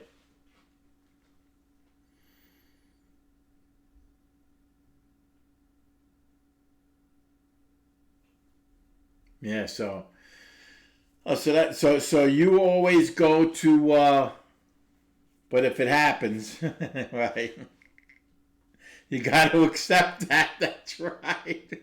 Right, you put your foot in the street and it gets run over. You got to accept it. You're good. You're good. You're good. So let me ask you a question. Do you watch does Montreal have its own actors and actresses and stuff like that, or do you watch like American movies and stuff?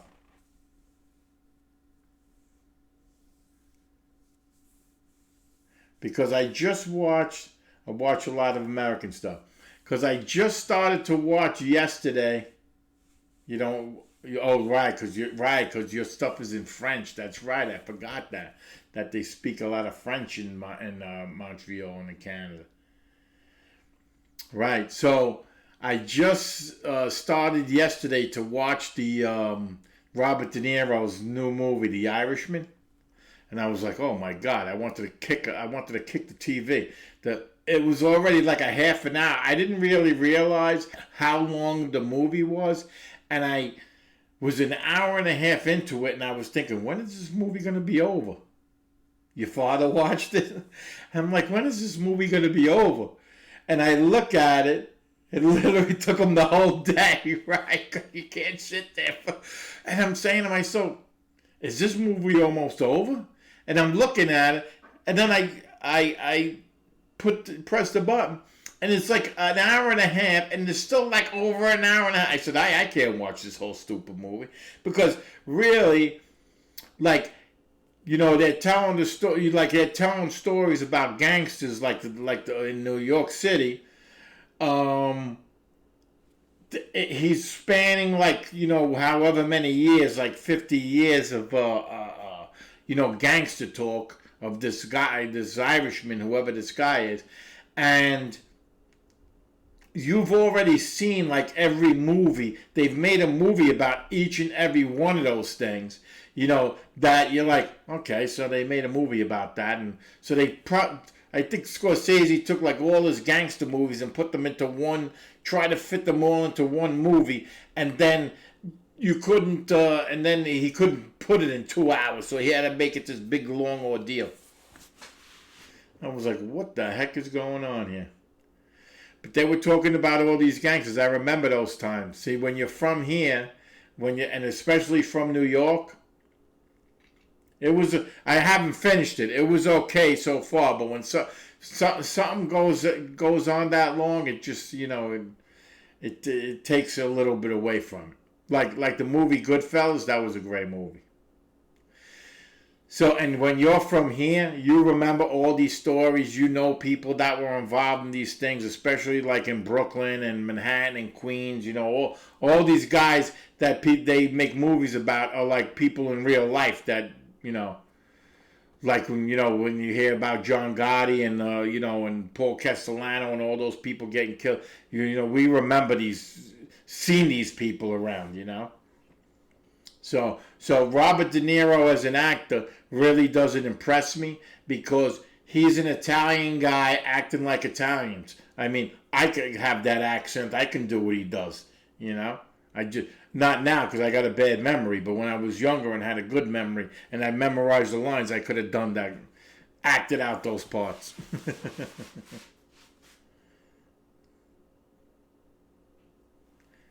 Yes, I saw that. I was like, "What the heck is going on?" So even today, I watched an hour and a half of it yesterday. I had things to do today, and then, you know, going to the doctor and the hospital and stuff. And I'm like, you know what? I ain't got time for this. And I knew tonight I had to get on the stream because otherwise, if I don't, I'll end up.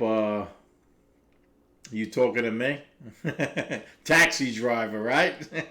I know you're not talking to me.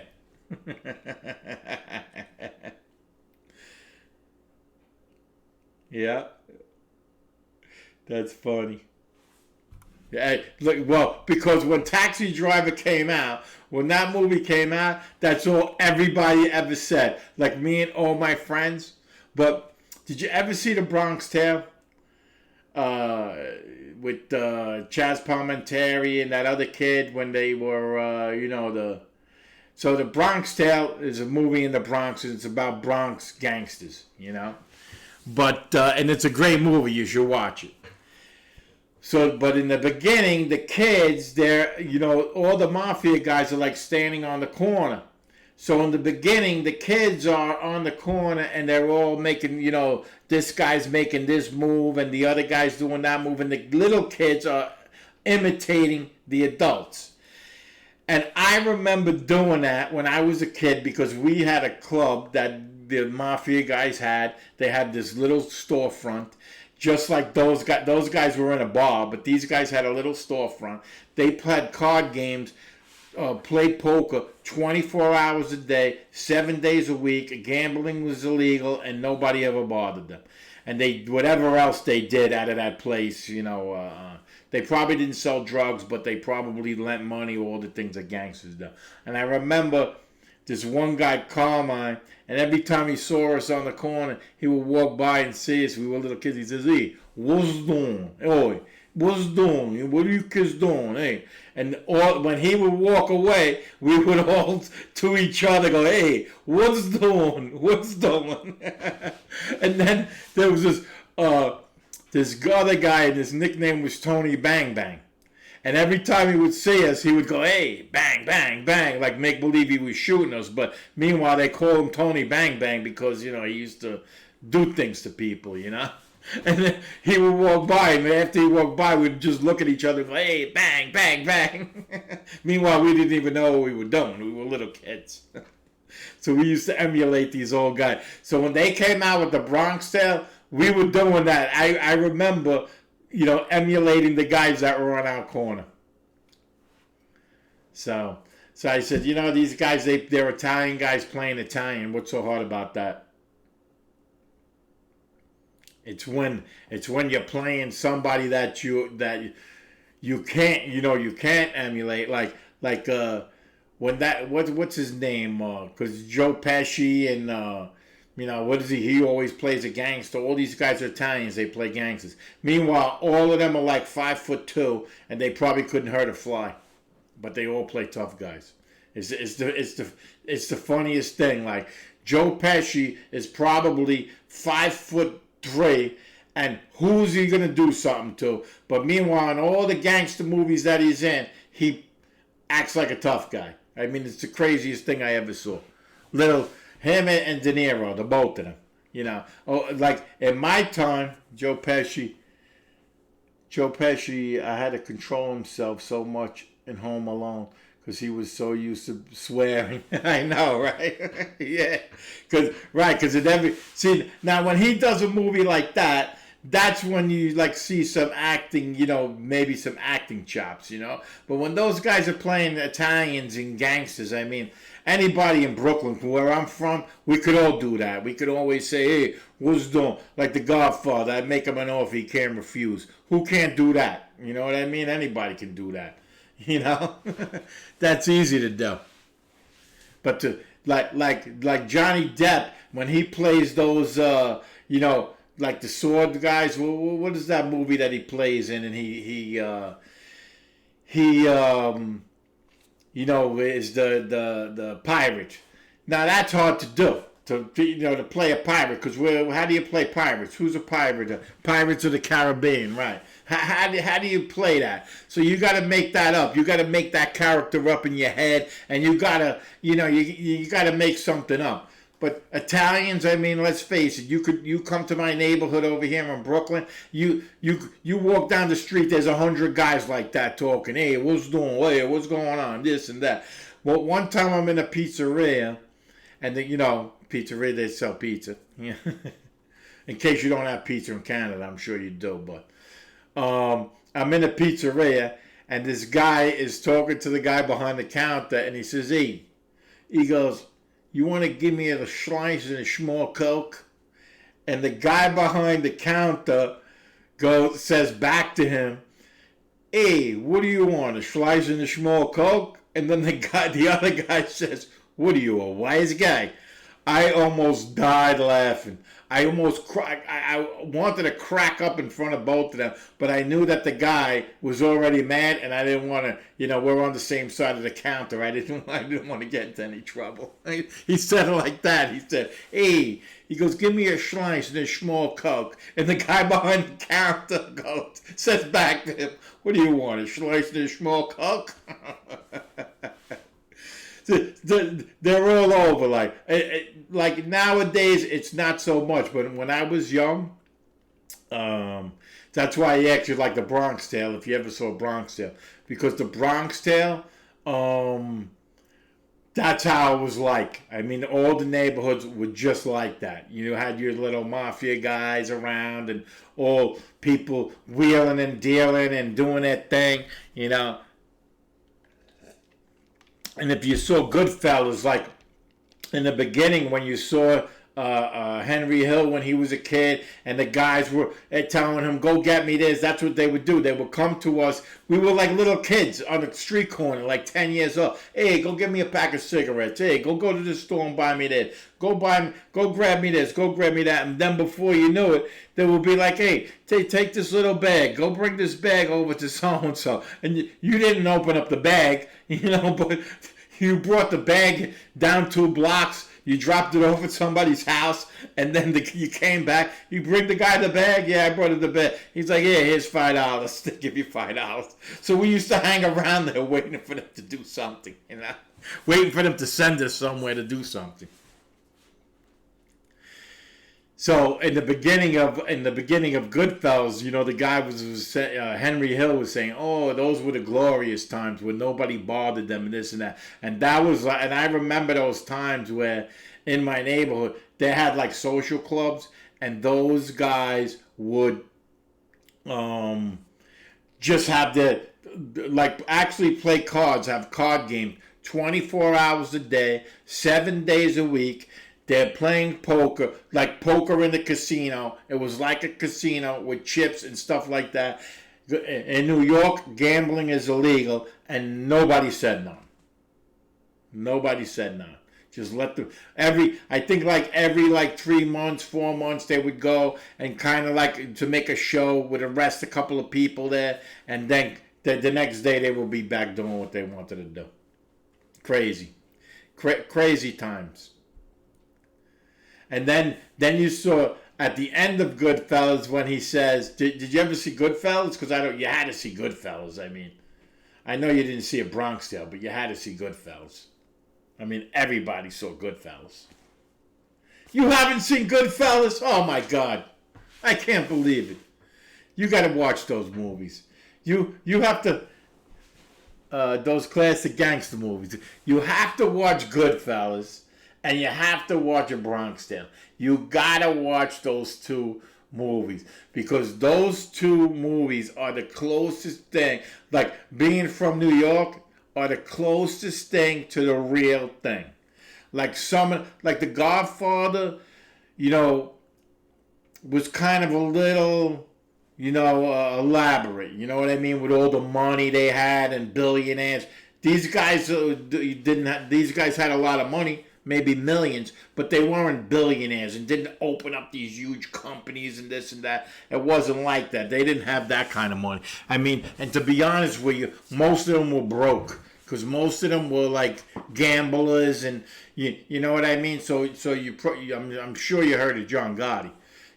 John Gotti wasn't rich like a millionaire. He might have been a millionaire, maybe 10 million or whatever, but he wasn't a billionaire like they portrayed Al Pacino in The Godfather. Like he had this $1 billion company. It wasn't like that. Yeah, one thing you gotta put, if you're gonna watch one, you've never seen The Godfather? Wow. Scarface, Donnie Brasco, The Untouchables.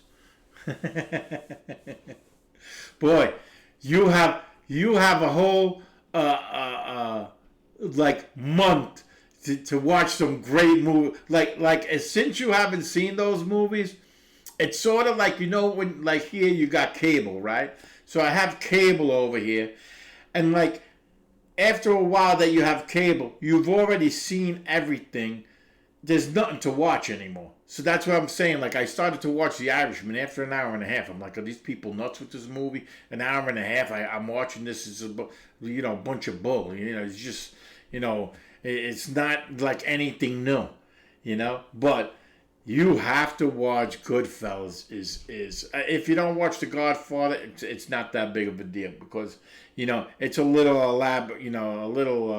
It's not far fetched, but it's because it is kind of like true. But Goodfellas is actually true, and there's real guys. Those were real guys, and Henry Hill was a real. You heard of Howard Stern, right? You had to hear of Howard Stern. Right? So, Howard Stern used to have, Henry Hill was the guy that the movie was kind of evolved around, Goodfellas. And so, Henry Hill was in the witness protection program. He ratted everybody out, and then he was away wherever he was. So I guess later in life, after he got into his 60s, he didn't care if anybody found him and killed him, or all those guys were dead anyway, so nobody was going to come and look for him. He used to go on the Howard Stern show and like be drunk and talking to Howard Stern, and Howard Stern would get him on the show.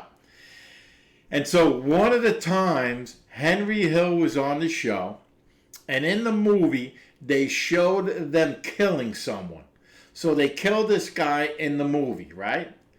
So Howard Stern tells Henry Hill, Henry, I got somebody on the phone. They want to talk to you. So this lady gets on the phone, and she's like, Henry, I forget the guy's name. This is so-and-so. It was the guy that they killed's sister. Right? So she says, Henry, all these years have gone by, and my brother was killed, and I never knew what happened to him. Yeah. Yeah. So the sister's like, all these years have gone by. You were supposed to be our friend. That. All these years have gone by. She goes, can you tell me what you did to my brother? And then so Henry Hill starts telling Howard Stern, Howard, how can you do this to me? How can you set me up like this? Have this lady come and, question me like this. So, of course, Howard Stern is like, come on, Henry, tell her what happened to her brother, this and that, and blah, blah, blah. So the lady says, please, Henry, just tell me. So Henry Hill goes, remember that day when you came into the bar and you were asking about your brother and if we knew where he was? And she said, yeah. She goes, well, you were standing on him. So what they used to do back in the day, the gangsters, what they used to do is they used to chop a hole in the floor, in wherever they were, they would chop a hole, right? dig it out, and you would have to watch the movie because you're going to hear them say that.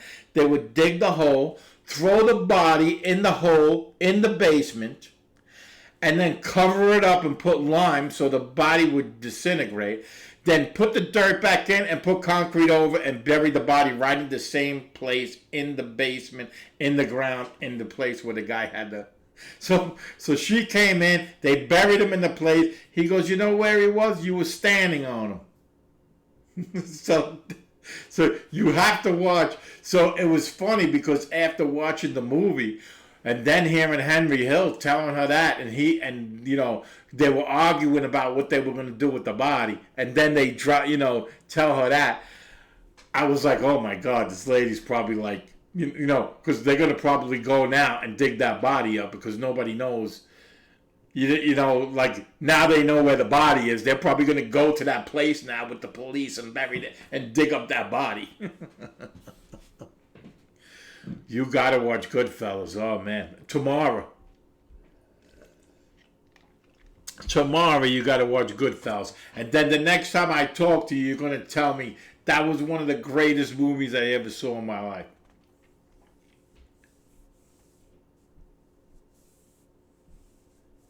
Did they do it? What do you mean, did they do it? Yeah, they did it. What happened was, when you watch the movie, I don't want to give away the movie. Because when you watch the movie, yeah, did they... Oh, I don't know. I never heard if they did or not. No, I never... the news here, they don't cover everything. But I never heard on the news if they did or not. But there is, in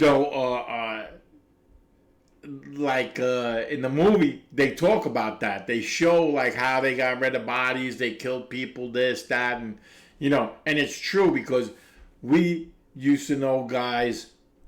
There was this one guy here.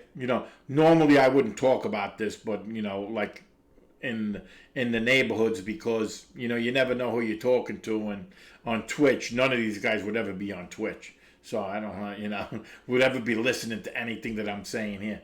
There was this one guy, but I'm not going to mention names.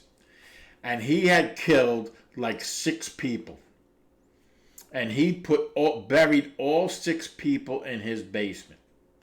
And this guy owned nightclubs, this, that, and people talked about him that he killed, but they never found any bodies that he killed. And then one day when they arrested him, he had done something to somebody, and somebody had ratted him out and said that he does that he digs people, he kills people in his house, and he digs holes in the basement and puts their bodies in it.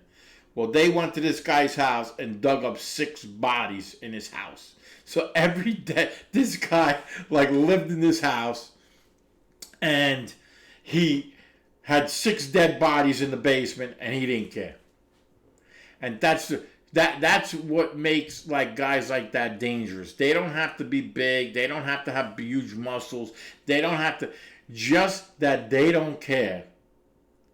Because I'm a pretty big guy, and I have did martial arts for over 20 years. So I was always pretty good with my hands. But when I would run into someone like that, then I knew that they were connected and stuff like that. I never opened up my mouth too much, you know what I mean? Because those guys think nothing of shoving you and, coming behind you, cracking you over the head with a bat, shoving you in the back of a trunk and dropping you off somewhere,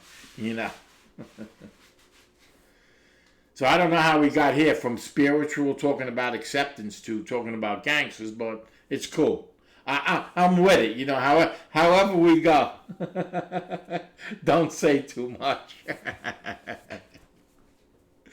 Well, the funny thing is that now, because now you see on the news when they talk about it, because all of those guys, all John Gotti and most of those main guys, they're all gone.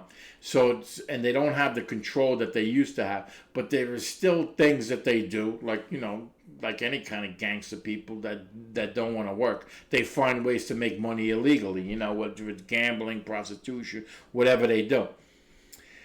So I remember on the news I was hearing about a couple of months ago that, a guy got arrested and blah, blah, blah. And that, they're starting to make because what happened was how they got so big was during Prohibition and stuff like that, that they were able to, you know, well, how you really get big, like guys that are like gangsters, is that they're willing to kill people. Let's face it. If you're willing to kill someone, I don't want to die. Regular people don't want to die. So if you don't care and you just will kill anyone, you know, basically you got the upper hand. You know what I mean? Because basically people are going to back down, you know? So, you know. But anyway, I don't know how we went there, but it was good. Man, you know a lot of fun guys. Yeah, let me tell you, when I was growing up, because you're young, I don't know if you ever heard of Studio 54. Did you ever hear of Studio 54? Studio 54 back in the 80s was the late 70s, early 80s, was like the top nightclub in New York. Like everybody went there, all actors and actresses, and there actually is a movie about it, Studio 54. It's not that good, but it's a movie. And everybody wanted to be in there. And I had a friend that that worked in there and got me a job there, and we worked in there. And man, let me tell you something. Everything went on in that place. Every single thing went on in that place. People did all kinds of drugs in there, sex, everything. Nothing was off limits in that. And those years back in that time when I was young. And that's why I do my stream on, you know, but I want my, you know, we're talking now, you know, but like I want to start my streams off as, you know, talking about life, because I have those experiences and I did so many drugs back in those days. That's how I got clean. Because I was 25 years old. I was a young guy when I got clean, because I was doing so much stuff back then that it was, you know, it was hard not to get addicted to it, you know, because you're around, you know, drugs and coke and girls and this and that and all the stuff that drinking and in those days back in the 70s and 80s,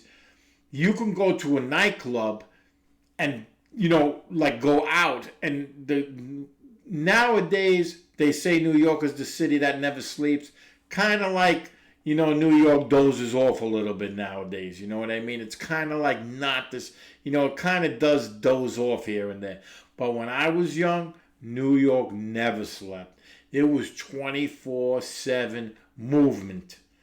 I mean, people were always out in the street, wheeling, dealing, drugs, this, that, moving around. You can't do that today. The city that never sleeps. That's what I'm saying. Like nowadays, New York dozes off. You know what I mean? It's not the same, because I actually worked, not that you can't go out and eat or whatever 24 hours a day, but or maybe find a nightclub that's, you know, after hours clubs and open. But I mean, back in the day, there were full on nightclubs that opened up because here the bars closed at 4 o'clock in the morning. At 4 o'clock in the morning, you could leave a nightclub, and then there were full on nightclubs opening at 4 o'clock in the morning and staying open until 12 o'clock in the afternoon the next day. You missed it. Well, there's still 24-hour diners here. You could still find that here. Actually, because what happens is sometimes I'm hungry. I got two of them that, I'll be hungry and I'll not feel like making nothing. And at 2 o'clock in the morning, not over there yet. Like at 2 o'clock in the morning, I don't feel like starting to cook. And I know that nobody is the only one closed down. Yeah. Yeah, I'm surprised. If there's only one, you know, people, you should have business. Because I know the people by me, if you call them at 2 o'clock in the morning, they come right away. You know, it's only in the afternoon. But so sometimes if I'm hungry and I know that it's going to, you know, I feel like getting some pancakes and something like that, and I don't feel like making something in the house, I call them up. Within 20 minutes, they're at the house. You know, so... Yeah, so you could still find that here.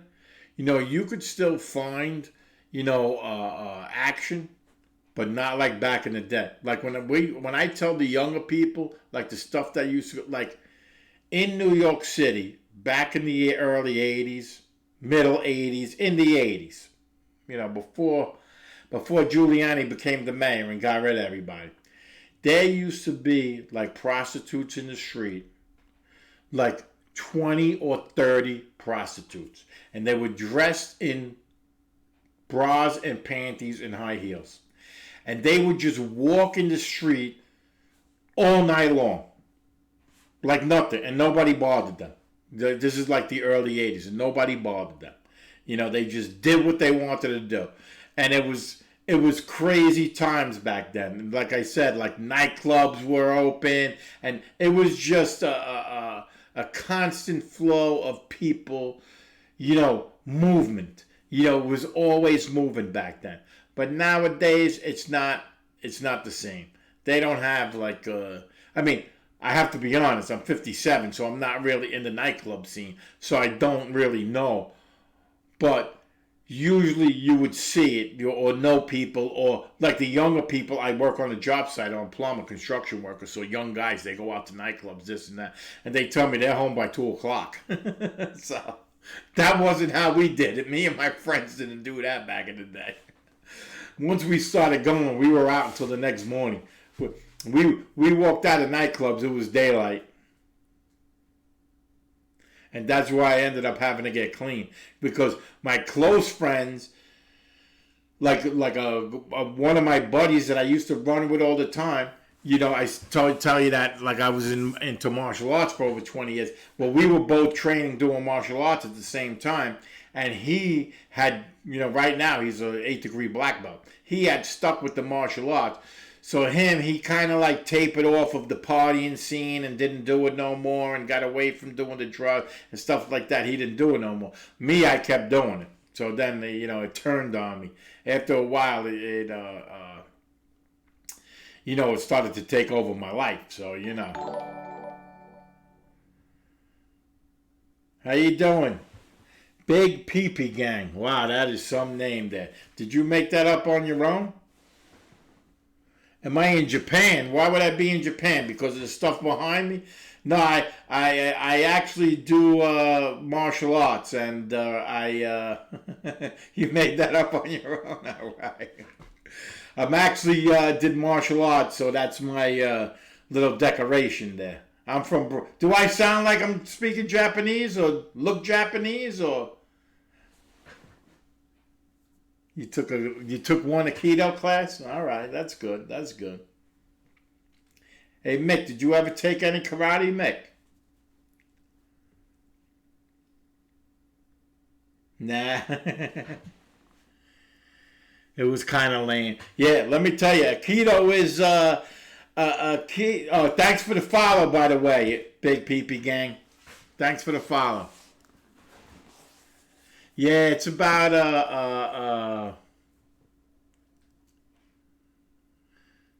Oh, your girlfriend's a black belt though. Oh, that's cool. That's cool. Yeah, Aikido is a little bit takes a long time to learn. It's not like MMA where right away you go right in there and they start teaching you how to kick and punch, or karate where they teach you right away how to just throw punches and throw some kicks, and in 6 months you can kind of like be able to defend yourself against someone that doesn't know anything. You know what I mean? Aikido is a little much. I mean, I've seen people do it. It looks nice, but it wasn't for me. Yeah, I was never into those martial arts where they got too spiritual about it. Because how do you punch somebody in the face and be spiritual at the same time? Doesn't make sense.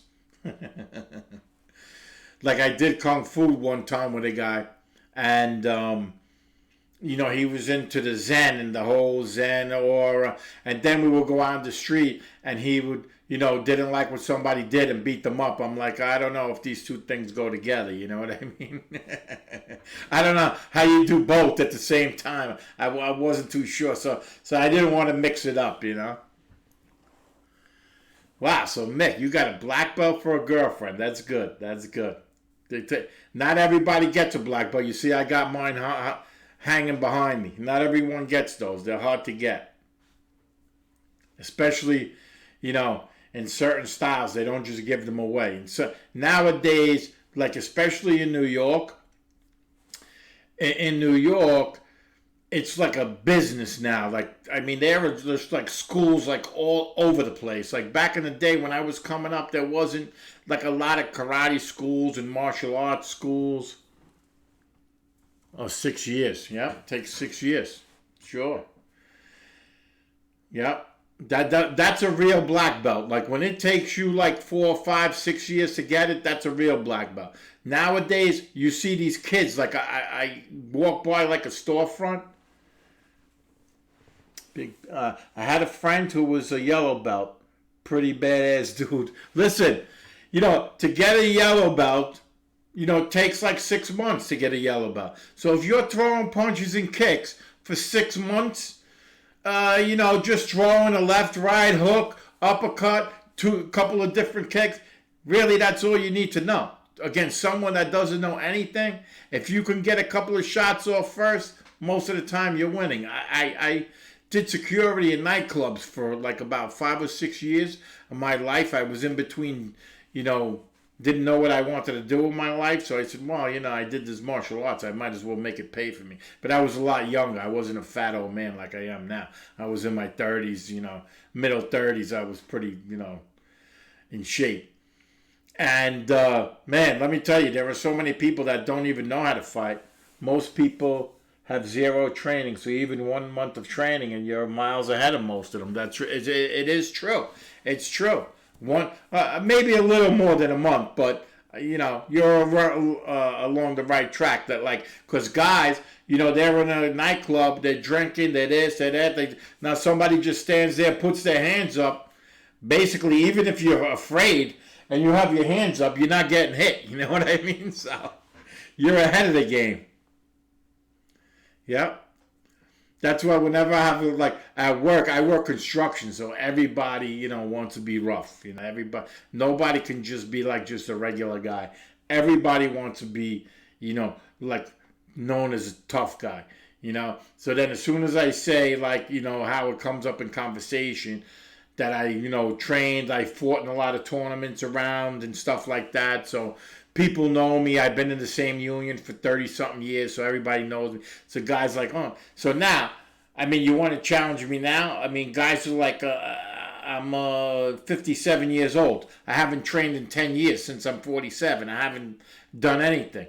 You know what I mean? I need 2 new knees, new hips. Basically, if I get into a fight, I got to try and kill you. You know what I mean? Because I'm not rolling around on the floor with anybody anymore. I just don't have it, And I'm like, young guys want to challenge me. I'm like, you want to challenge me now? You're challenging an old man out of shape. Go find somebody 30 years old. Go challenge him. But if I'm forced to,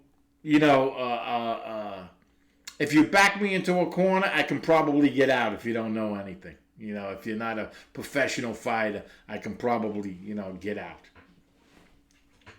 But how we started this conversation, you asked me if I was, plunge the face first, right? Well, you know what, Mick? Here's a lesson. I can give a lesson, right? What you do is if you get into a fight, right? If you get into a fight, you put your hands up and say, hey, I don't want any trouble, right? So right now, both your hands are up in front of your face, so you can't get hit because both of your hands are in front of your face, and you're like in a surrender mode, so the person is thinking you're surrendering. So you say, hey, I don't want no trouble, but your hands are already up here like this, and his hands are probably still down by his waist. You know what I mean? He probably don't have his hands up. Be like, hey, buddy, I don't want no trouble. And then you take this hand and slap it right on top of his nose like that. With everything you got, his eyes are going to tear up. It's going to be over. That's a free lesson right there. If you got in a fight, pull out your camera phone and start yelling World Star. Then you reach for the wrench in your tool belt, right?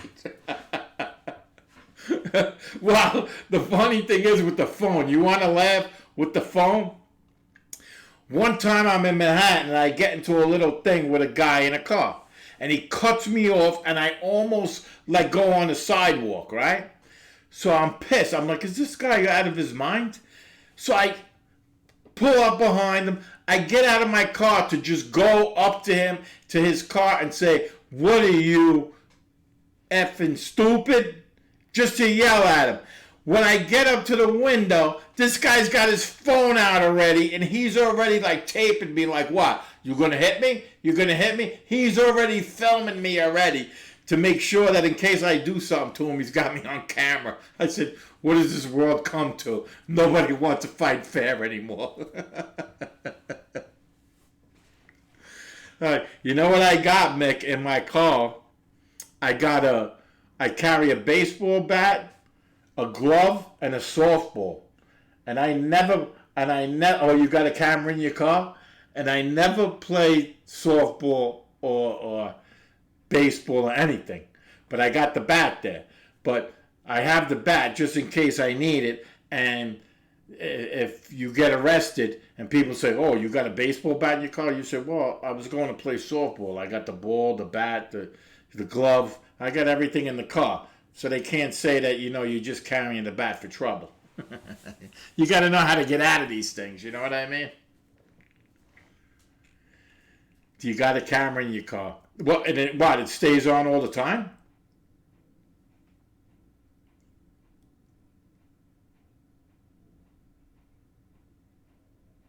Yellow World Star. That's a good one. Oh, just when you drive. That's funny because I saw that in case you run into idiots. Yeah, it's true. It is true.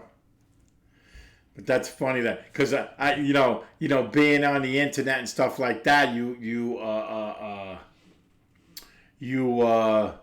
see that like World Star, and then you see people like fighting in the street. It's the funniest thing.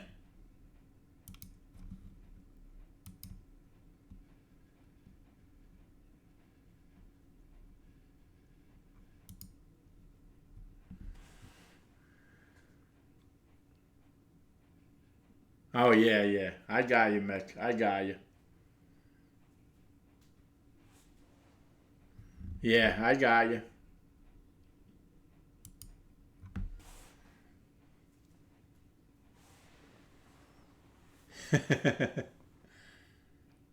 Yeah, so so that's how it's been here. Oh, acceptance. I got you. Okay. So, um in life with that kind of when I was talking about acceptance, it's an active process. You know what I mean? Acceptance is something that we have to practice. It's not something that is easy to do. So we have to in our lives accept the things that we cannot change and be able to know the things that we can change. Because, like, me being older, are my parents still around? No. Now, yeah, that's a good subject to bring up. Because I said it earlier in the stream. My father left when I was a young kid. That's what I'm afraid of most these days. Yep.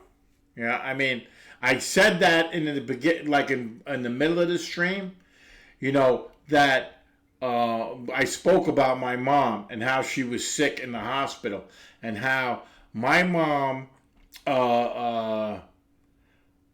had was in the hospital for like 4 months on a respirator, and then she went into a coma, and then while she was in a coma, like here in the United States, you have to do. There's a thing called DNR, do not resuscitate. So we didn't have that. So when she like was dying, this machine was keeping her alive. So if you have do not resuscitate signed at a DNR, they just let the body go. But if you don't, they keep the body alive. And her brain was gone. Nothing was working. If they took the machine off, she passed away. She was gone. And we had to come to that decision to pull the plug. And that was like a devastating time in my life. And I had to, yes, basically brain. Well, she was brain dead. Had nothing. She was nothing. So we had to make that decision to pull the plug on. What could we do? And man, let me tell you, leading up to that, fortunately, you ever felt like if you didn't unplug it, maybe she would have woken up? No, because what happens is that the doctors, like when something like that happens, all the real doctors come out, So they tell you, they show you like brain scans, this, that there's nothing there.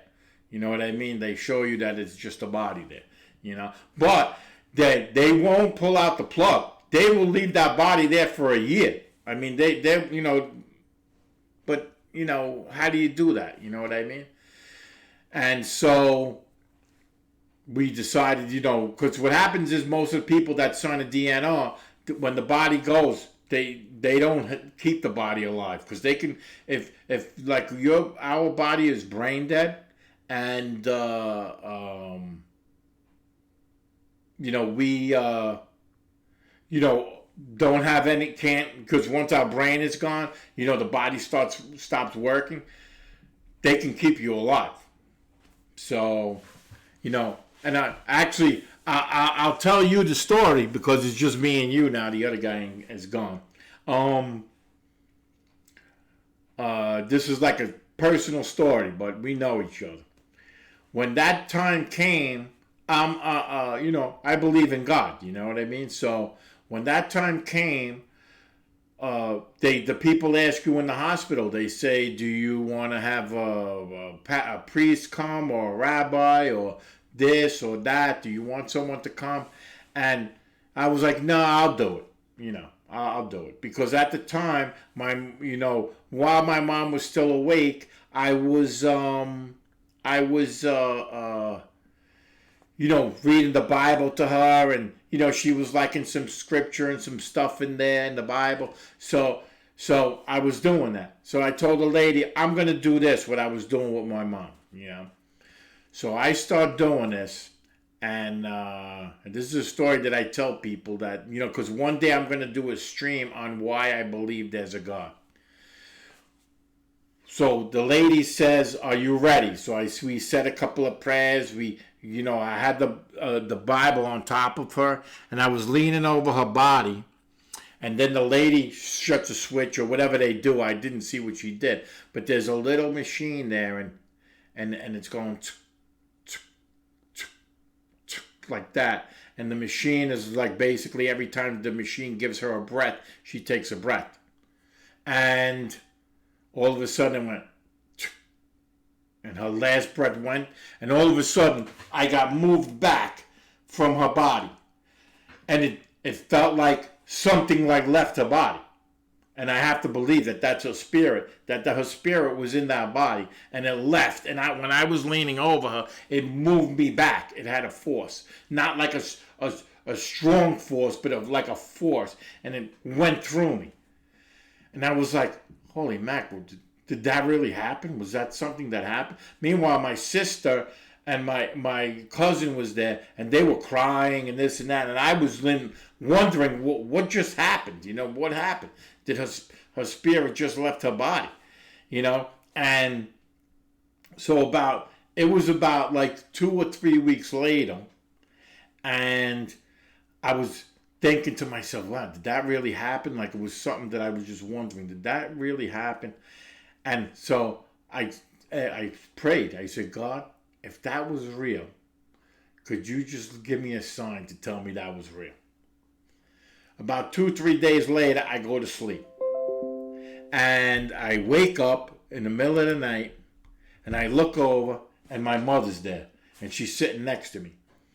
And I don't know, people say that you don't dream in color. I could have sworn that she had like a green outfit on, and it had like shiny stuff over here. And I was looked at her, and I was like, Ma. And then she turned to me and she said, I think about you all the time, and you're a good boy. And then I just started to cry. In my sleep, in my dream, I was crying. And then I woke up, and I must have been crying for a long time. She spoke. Yeah, she said, I think about you all the time, and you're a good boy. That's what she said to me in the dream. And then I started to cry, and then all of a sudden I woke up. I got goosebumps right now. I get goosebumps every time I tell this story. Your girlfriend's mom, my girlfriend's mom, she saw her a few days after she passed. All she did was smile and nodded. Right. Yeah, my mother said something. I have goosebumps. Every time I tell the story, I get goosebumps. Normally I cry. I guess I've been talking so much, I'm not. But normally I get emotional when I tell that story. And from then on, I said to myself, I could never not believe it. There's got to be something else here. You know what I mean? It can't be. I don't believe now anymore that it ends here. You know what I mean? I believe that there's something other than this. You know, and I believe that she's, if people believe in heaven or hell, I don't know. But I do.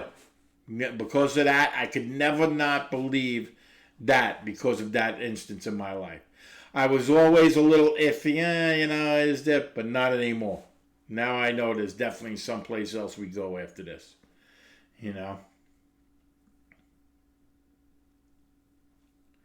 But some people say, and what happened was I guess that I got that dream, and that was that because hopefully I'm talking about it now. Maybe I can get another dream. I've never saw her again. It was just that one time when I prayed and I said, God, if that was real, what I felt in the hospital, give me a sign. And that was the sign. And that's what, and how I feel now is that's what you get. You ask me for something, that's what you get. And that's what you get. You're not getting anything else. Stop asking me. It can be last moments on earth. Yep. Yeah, I don't know what happened, but nobody. Hey, I tell the story too. Like I do believe in God. I do have my beliefs, but I'm not a church going guy. You know what I mean? I did used to go to church, but then I stopped. I think we all have unlimited amount of time after dying. Okay. Oh, you mean on earth? But once you've said goodbyes, you just cross. Gotcha. Okay. Well, my sister didn't get. My sister, when I told my sister that happened, she wanted that to happen to her, but, it didn't. And I know a lot of people tell me they have dreams like that. It's funny that a lot of people, like in AA, I'm clean and sober over 30 years, have dreams that they're drinking. And they get mad. They're like, oh, they get all nervous. I had a dream that I was drunk last night, blah, blah, blah, this and that. She could have gotten it in another way. Yeah, she hasn't told me yet, but I hope it happens to her someday. Because she hasn't really ever told me if that happened to her. Yeah, like something good. Oh, I know what you mean. Like if something good happened to her, I got you. Yeah. Well, I would rather have my experience because I could never forget that. It's impacted my life. I don't know how many years ago that was. I think it was 2002. I think she passed in 2002. So that's, what is that, 17 years ago. Yep, 17 years ago. July 5th. And another thing, She passed on July 5th. Actually, when your dog died, you dreamt about her. And we were walking in a large grassy field.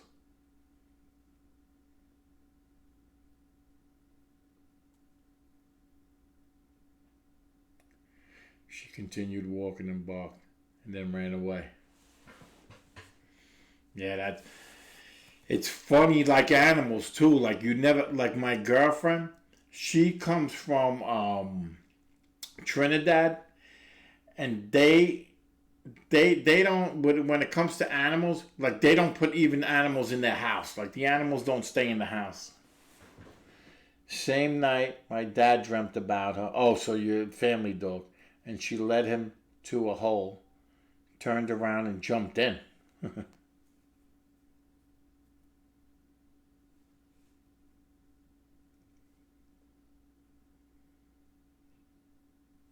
Oh, and that's just what happened. Oh, okay. I thought you were going to tell me something happened after she jumped in the hole.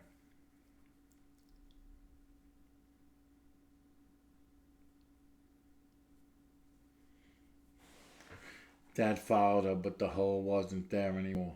Oh. And he said the whole place turned into a flower field. Oh, wow. That's nice. I believe that dogs go to heaven too.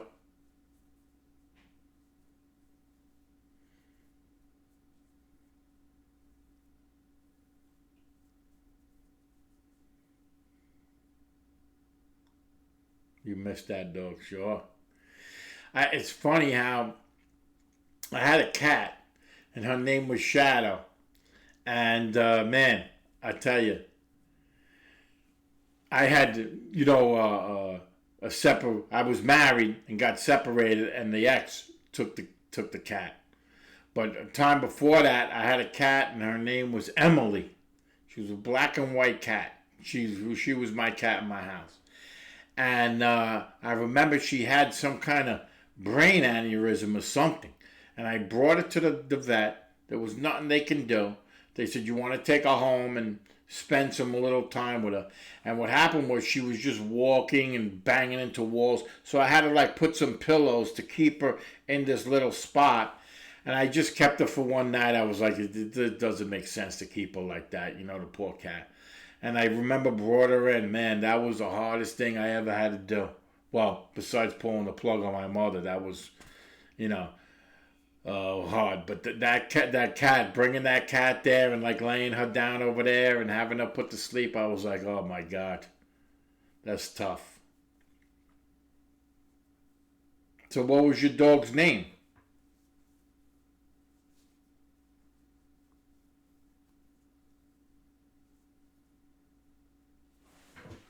Sophia. Ah. That's what people that speak French name their dogs, right? So you speak French?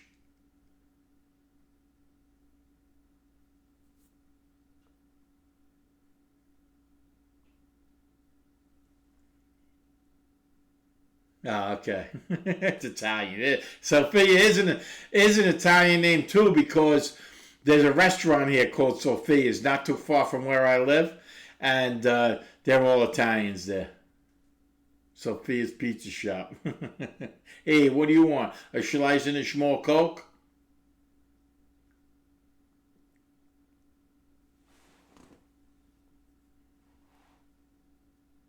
989 first. How did you find that?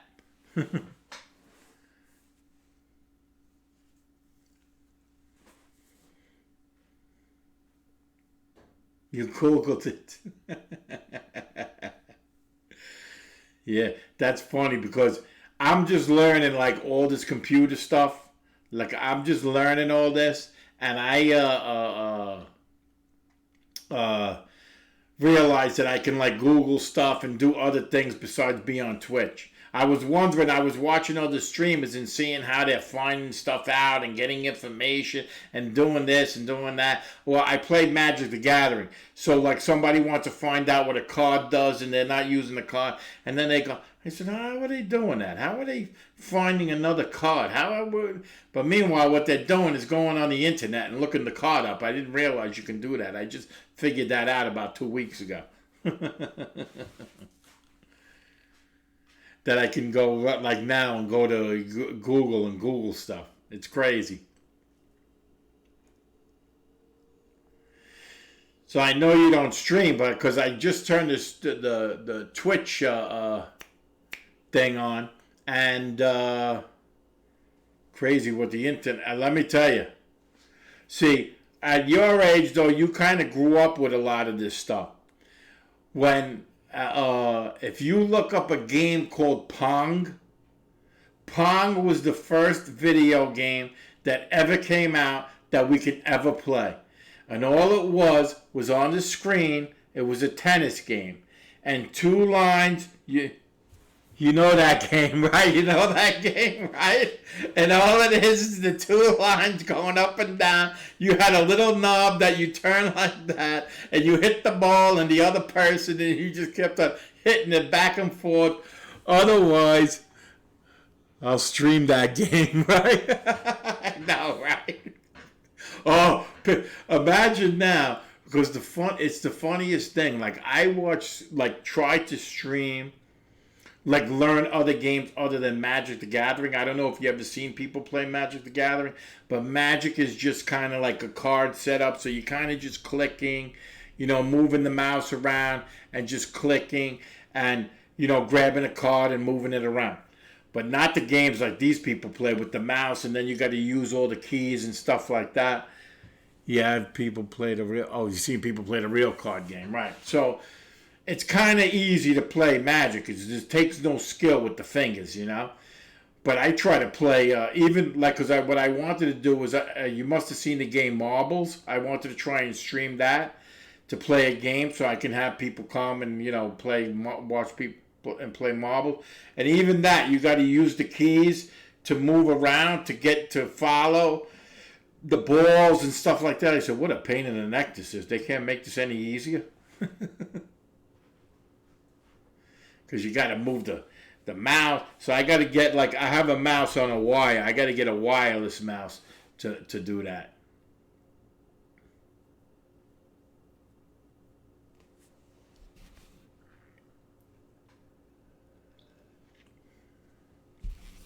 So what time do you usually see me? Whoa. Even though I'm playing. Even though I'm playing. That light's too much. Oh, it's just me and you. I don't need that light. Even though I'm just playing online right now, I got some cards.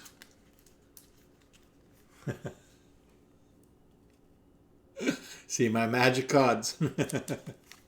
I'm planning on building a deck. I'm streaming. Yeah, I got them covered. Because I want to build a deck with this card, Questing Beast here. This card's like $20. I had to buy 4 of them. $80 for 4 cards.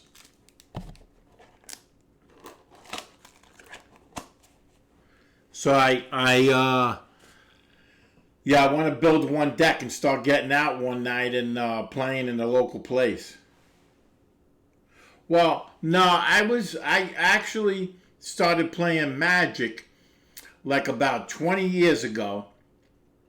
I had a girlfriend, and the girl had a son, and the kid was, I don't know how old he was, but Pokemon had just come out. You know Pokemon? It had just come out.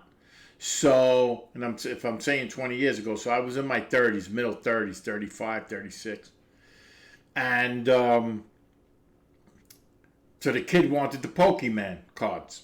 And so I bought the cards. And then after I bought him the cards, those card shops were legendary. Yeah, yes, they were. Yeah.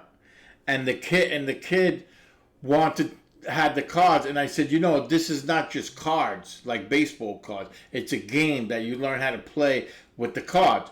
So I taught him how to play the game, and we both learned how to play, you know, the Pokemon with each other with the cards. And then I found a place, and they were having a tournament. And so we were talking one day, and I tell the kid, "You want to go play?" Because I did martial arts like a long time. I was always competitive. I said, "You want to go and play in a tournament?" So I take him to the place, and I'm playing with him, so he has a little experience. And he goes and plays in the tournament. And while I'm sitting there, all the fathers of these kids that are playing Pokemon are playing Magic the Gathering. So I asked them, "What's this game?" And they tell me it's Magic, and they start playing. And then you can buy, like, at that time, you could just buy like a pre-made deck, which was horrible. The deck was horrible. So every week I brought the kid to go play Magic, go play Pokemon with the kids in the tournament. Every couple of weeks. And then I would play Magic with the fathers, and they would kick my butt every time I played. So then I figured, I said, I got to learn how to play this game. I got to find out how I can't beat these guys, you know? And then it wasn't the internet where you can just go on the internet and find all this stuff out. You just couldn't, it wasn't that easy. But one day they had like this professional player. The guy's name was Alex Schwartzman. I'm still friends with the guy till this day. So I could say super nerd, you know. Not anybody, you know, me, I got tattoos all over. This guy's just a regular guy, you know, computer guy. And I tell him, "Hey, could I pay you to teach me how to play Magic the Gathering better? Because I don't want to keep losing over here." So he looks at me like I'm crazy. He goes, "What, are you kidding?" He goes, "We don't charge people to teach them how to play Magic better." He goes, "You just come and play, and I'll show you a couple of tricks and whatever." So I'm like, all right. So then he tells me one day, he goes, "Listen, I won like a big tournament with this deck." I was actually going to pay him. Sure, I was going to pay him. Yeah. I said, "I'll pay you to teach me how to play good." So he thought it was nuts. He thought, you're laughing. He thought I was crazy. He goes, "What do you mean paying me? You're not going to pay me." So what he told me was, he said, "Listen, I won a tournament, like a Grand Prix tournament, like a big Magic the Gathering tournament with this deck. If you can afford it, go buy this deck, and you'll probably win a lot of games with it. Because, you know, the deck's a powerful deck. It's not too hard to learn how to play. It's not too complicated. It's very straightforward, which now in Magic the Gathering that I've been playing for a long time, I've been playing on and off for 20 years. It's called Red Deck Wins. It's just a deck with all red, a monocolored deck, and it just burns out people, you know. But, and I started to win. So then I thanked him this and that, and I says, "All right." So in New York, we had a place called Neutral Ground, which at that time in the, you know, so what was that? 20 years, 2019, yeah, probably to 2000s, in 1999 or back then, 98. All the professional players in the world used to play in this place. And even if they never weren't from New York, if they were from Germany or from, you know, Montreal or Canada, because there was a couple of famous guys from Canada, they would play in this place. And so I would just show up, and he told me, if you play against the good players, if they know that you're not good, they'll tell you what you did wrong at the end of the game. And that's what they used to do. You used to go there, play them, they beat you, and then you would say to them, "So what did I do wrong?" And they're like, "You should have done this, you should have done that, you played this card wrong." So that's how I learned how to play. And so now I basically can throw a deck together and play it on, I could probably, the thing is that I'm not good. I have to concentrate when I play.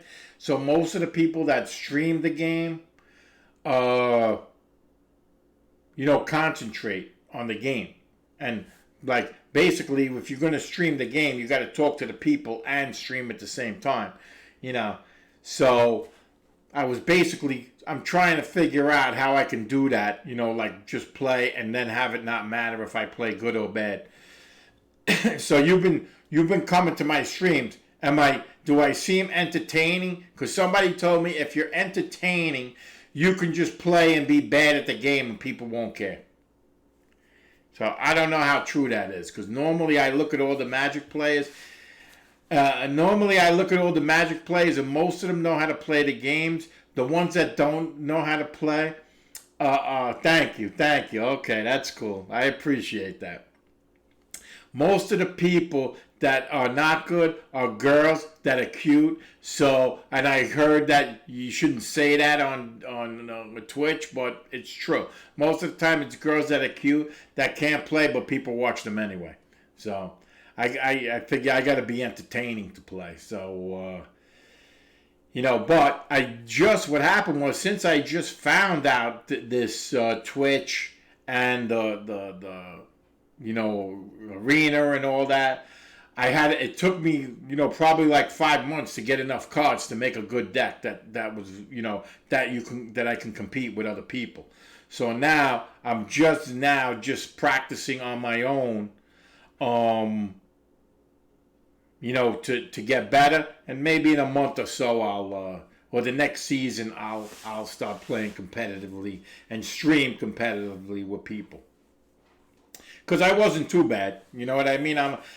There's a guy called Crokies, and so in Magic, in the arena part, they have like levels of bronze, silver, gold, platinum, diamond, and then or diamond and platinum. I don't know how they go, and then mythic. So, I made it to gold every time. So the guy Croker, he said, if you make it to gold, you're like an above average player. So I said, oh, okay. So then he goes, if you can't get to gold, then you stink at the game. So he said He said if you get to gold, you're an above average player. So I guess I'm above average. Yeah. Because I watch like the video games. Because I go and watch How I Met Pinata. You want to laugh? How I Met Pinata?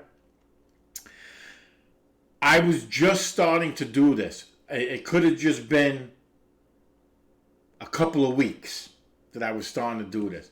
And I was having a hard time setting up,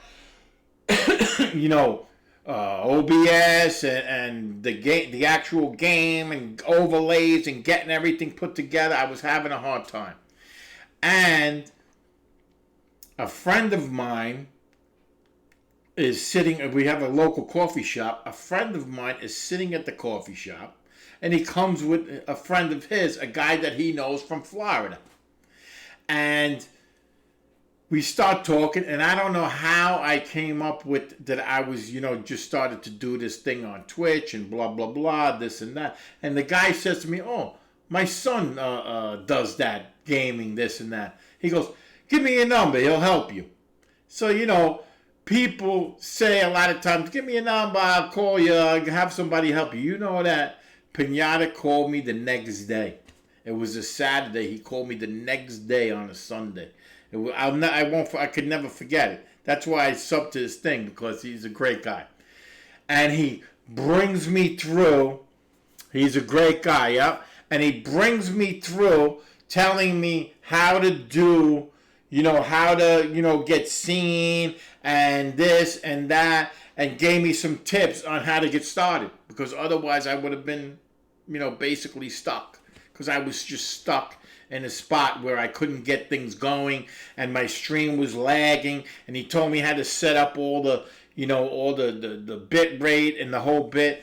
And, the kid helped me out. He never even met me. He just kind of, actually, because that was another thing. He was able, since he was somebody that I knew, I was able to let him get into my computer from where he was through the Discord, which was another thing that had to be set up.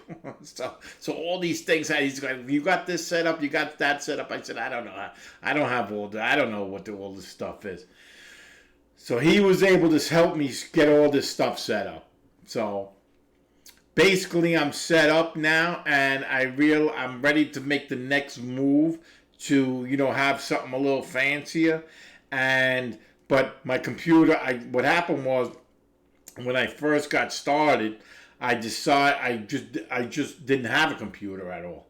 So what I did was I went out and just bought like a regular computer because I didn't want to spend, thousands of dollars on equipment and then not use it. You know what I mean? I didn't want to get all this stuff and then like have it sit here, So I said, I'm just going to buy the, cheap PC. I'm not going to buy, So I bought a PC. I went to a place, Micro Center, and they kind of, said, well, you could use this and you can get by for a little while, but if you want to ever get advanced, you're going to need to change the computer.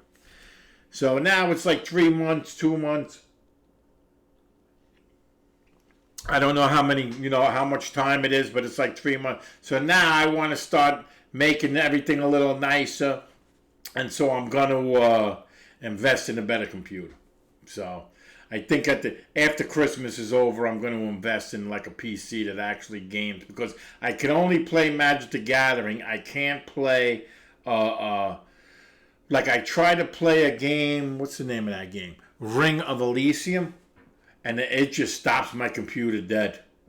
It just stopped. Like I can play the game on my computer, but I can't stream and play the game because it just it's terrible. So now that I see that like this is something that I'm continuing to do, and that I'll continue to create content and do like the little of the like stories on acceptance and do my little my little things with my topics. So once I do that, I'll do that. And so I was thinking with the stream, do that for an hour, like do something like I did on acceptance. And I don't know what we did the last time. The last time was forgiveness.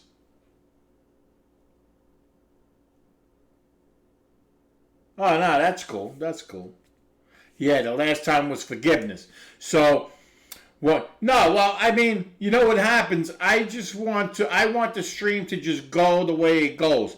I start with a topic, is cool, and then if it goes off, it goes off. I don't have to stick to, the topic. If we start to move off, we move off. I just want to let it happen. Let it just take itself. I want the stream to have its own life. I just want to, put in, get it started, and then have it have a life of its own, and build a community that has their own life. The reason why I bring up, I start with a topic, is because I feel like, because I'm clean and sober over 30 years, I have something to bring, more like a family type of thing, where people can come and talk about their lives, and if something is going on. If I got a topic and you have something going on and you want to talk about it, I want to be able to, talk about that. I can get off topic. I don't need to stay on this.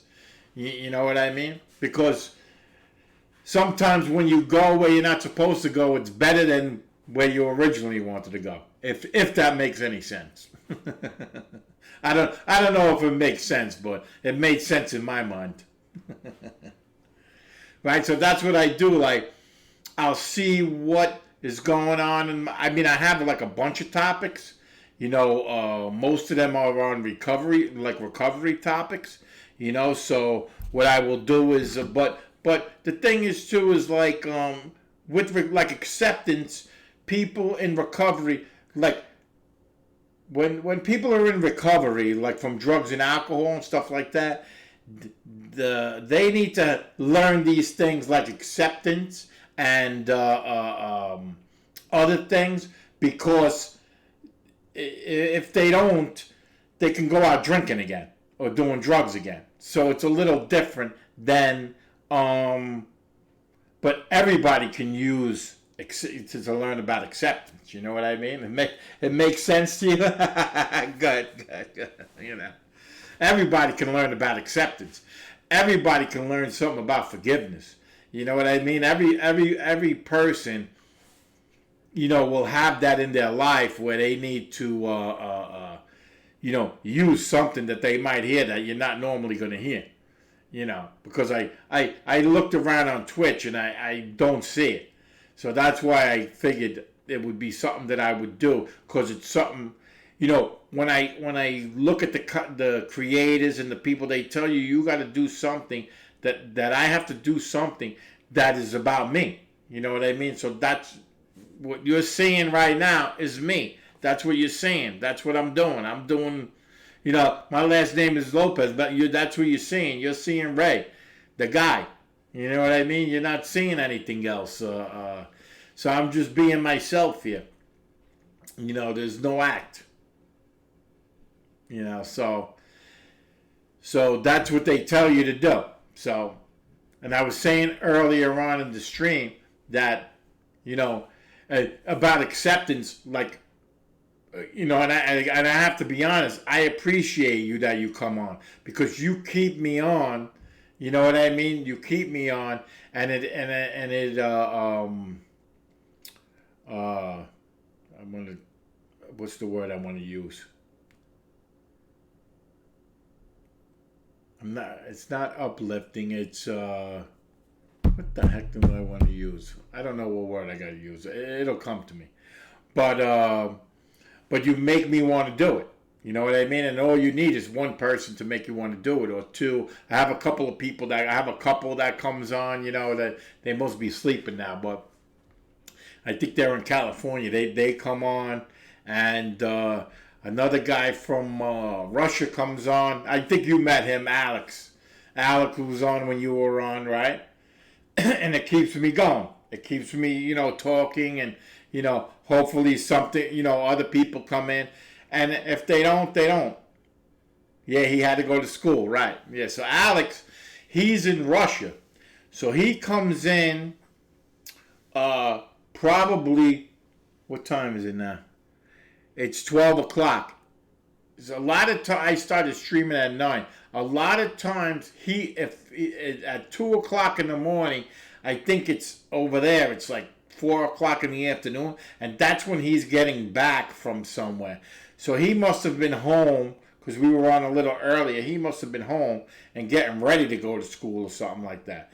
Usually it's 4:30 in the afternoon. He's just getting on, and then, like one time I was streaming for like 4 hours, and then he came on, and I ended up talking with him another 2 hours, because he has some story, Alex.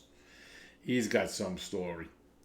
So, and like I said, if I got my people that I talk to, somebody was telling me one time, you can talk for the couple. We were talking one time because the guy had a little thing with his drinking and stuff like that. So we started talking about that. And his wife came on and started saying about how she was going to leave him if he didn't stop drinking and blah, blah, blah. So, so it's a yeah, dogs too. Right. That's right. They had the dog. Right. Corgis she's got. Yep. See that? So that's what I'm trying to do is to develop a little club, a little community of people. Everybody knows each other, and it's not about Magic's a Gathering. Let's face it, it's a game. So I watch some of these people that stream Magic like it's their life. I'll never be that good because I'll never play or practice Magic that good for it to have consumed that much of my life. I got so many other things that I do. Like, because even like here, I'm doing this during the day. Like today, I went to an AA meeting today, in the afternoon. And I'm sure they got AA in Montreal because I went to Nova Scotia when I tell you that I was in Nova Scotia, I was in Nova Scotia for a world convention where people from all over the world in AA came to Nova Scotia. And the guy that founded Alcoholics Anonymous, his wife was named Lois and she spoke there. So that's why I was in Nova Scotia. I don't think I ever told you that. I told you I was in Nova Scotia, but I never told you why. I was there. They had a world convention, AA world convention, and people from all over the world in AA came to Nova Scotia for that convention. So, all over and like all the hotels there were full with people from AA. No, but it's a yearly event, but they have it all over the world. It's a world, world convention, or I forgot what they call it. They don't call it a world convention. They call it something else.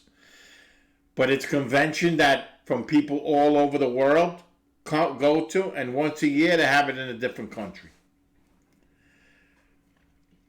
You know. So that year was Canada, and it was in Nova Scotia, and we went because, we never.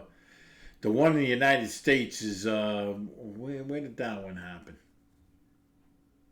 Seattle. People went to Seattle.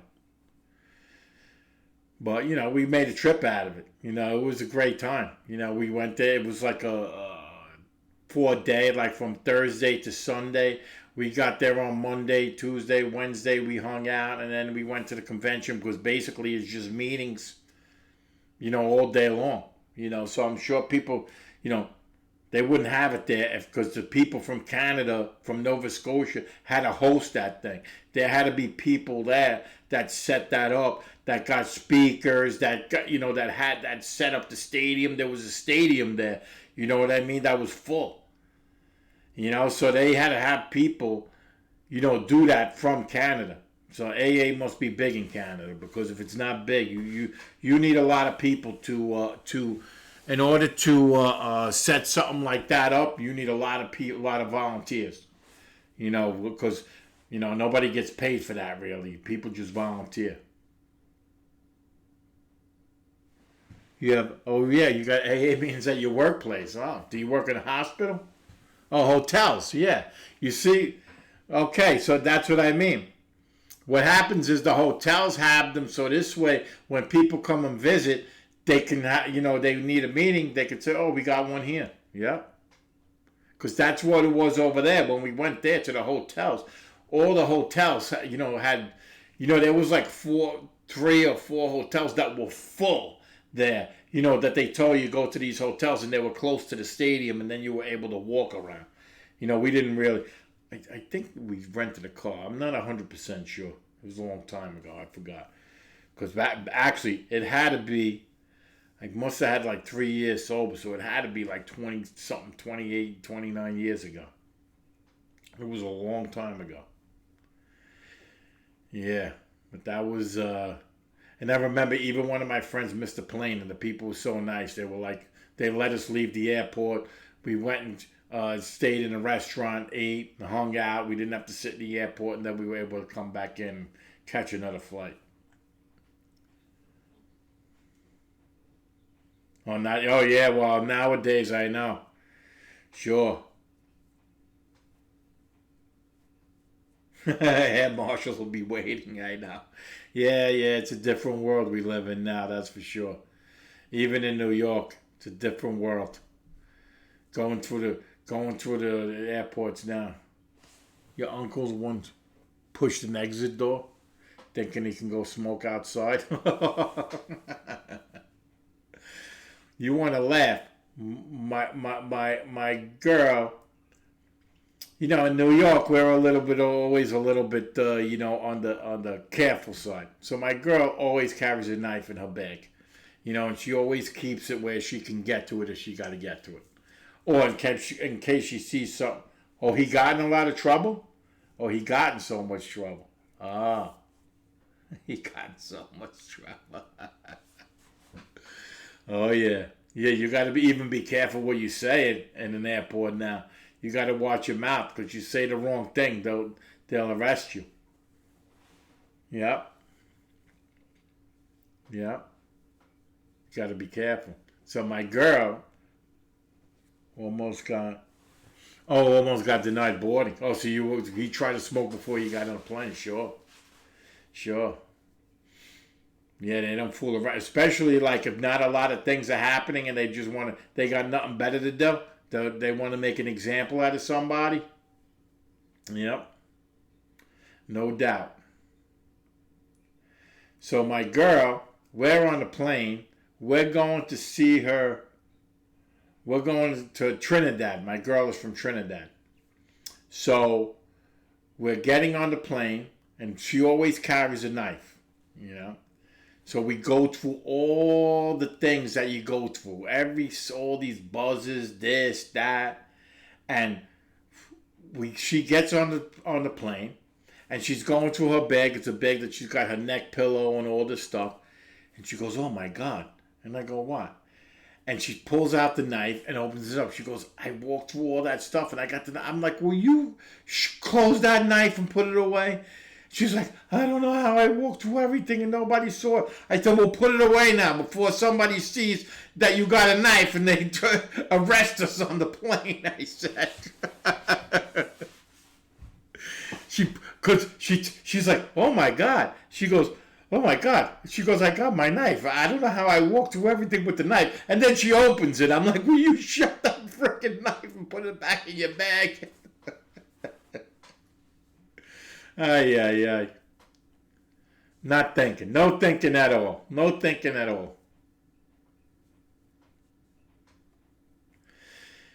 Yeah, those were the... So what time do you usually go to bed during the week?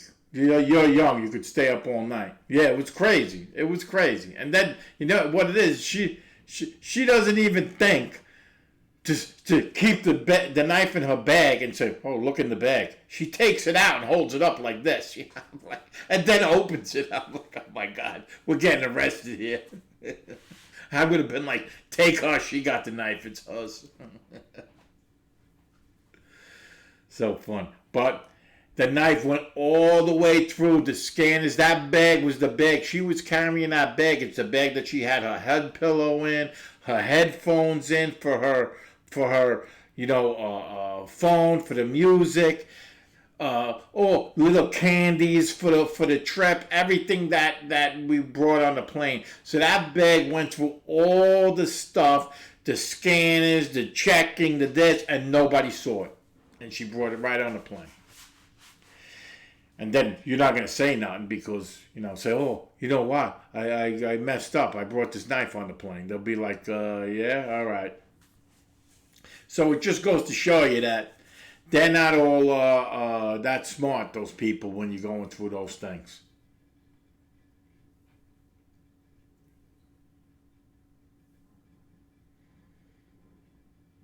So, yeah, I think you were right about the guy that PP gang thing guy there, because once he and thank you for doing that, for whispering, because I mean there's nothing that they can do to me. I mean, if somebody wants to mess around, I could be, I could shut them down quick. You know what I mean? But it's good that you told me that, because I know that you can see, like you did that, and I saw it. I'm like, what the heck is that coming up over there? And then I saw your name. I said, well, let me click on it and see what it says. Yeah, because now they got all kinds of new things up here. It's pretty elaborate now. I appreciate it. No, I know you are. I know. I mean, I don't know how long you've been on Twitch. What could he possibly do if he starts talking bullcrap? I can just, shut him down. Because, I know there are no-lifers. Oh, people that don't have lives that, come on here and mess with people. Yeah, I do that with Magic the Gathering. They have a deck called Red Deck Wins, and people hate playing against it. So whenever I've been on Twitch, since 2014. Wow, Twitch has been going on since 2014. I gotta look. How long has Twitch been going on? But it only started really active in 2017. But what have they been playing, like video games on Twitch since 2014? Boy, I'm way behind the curve, huh? People are way ahead of me over here.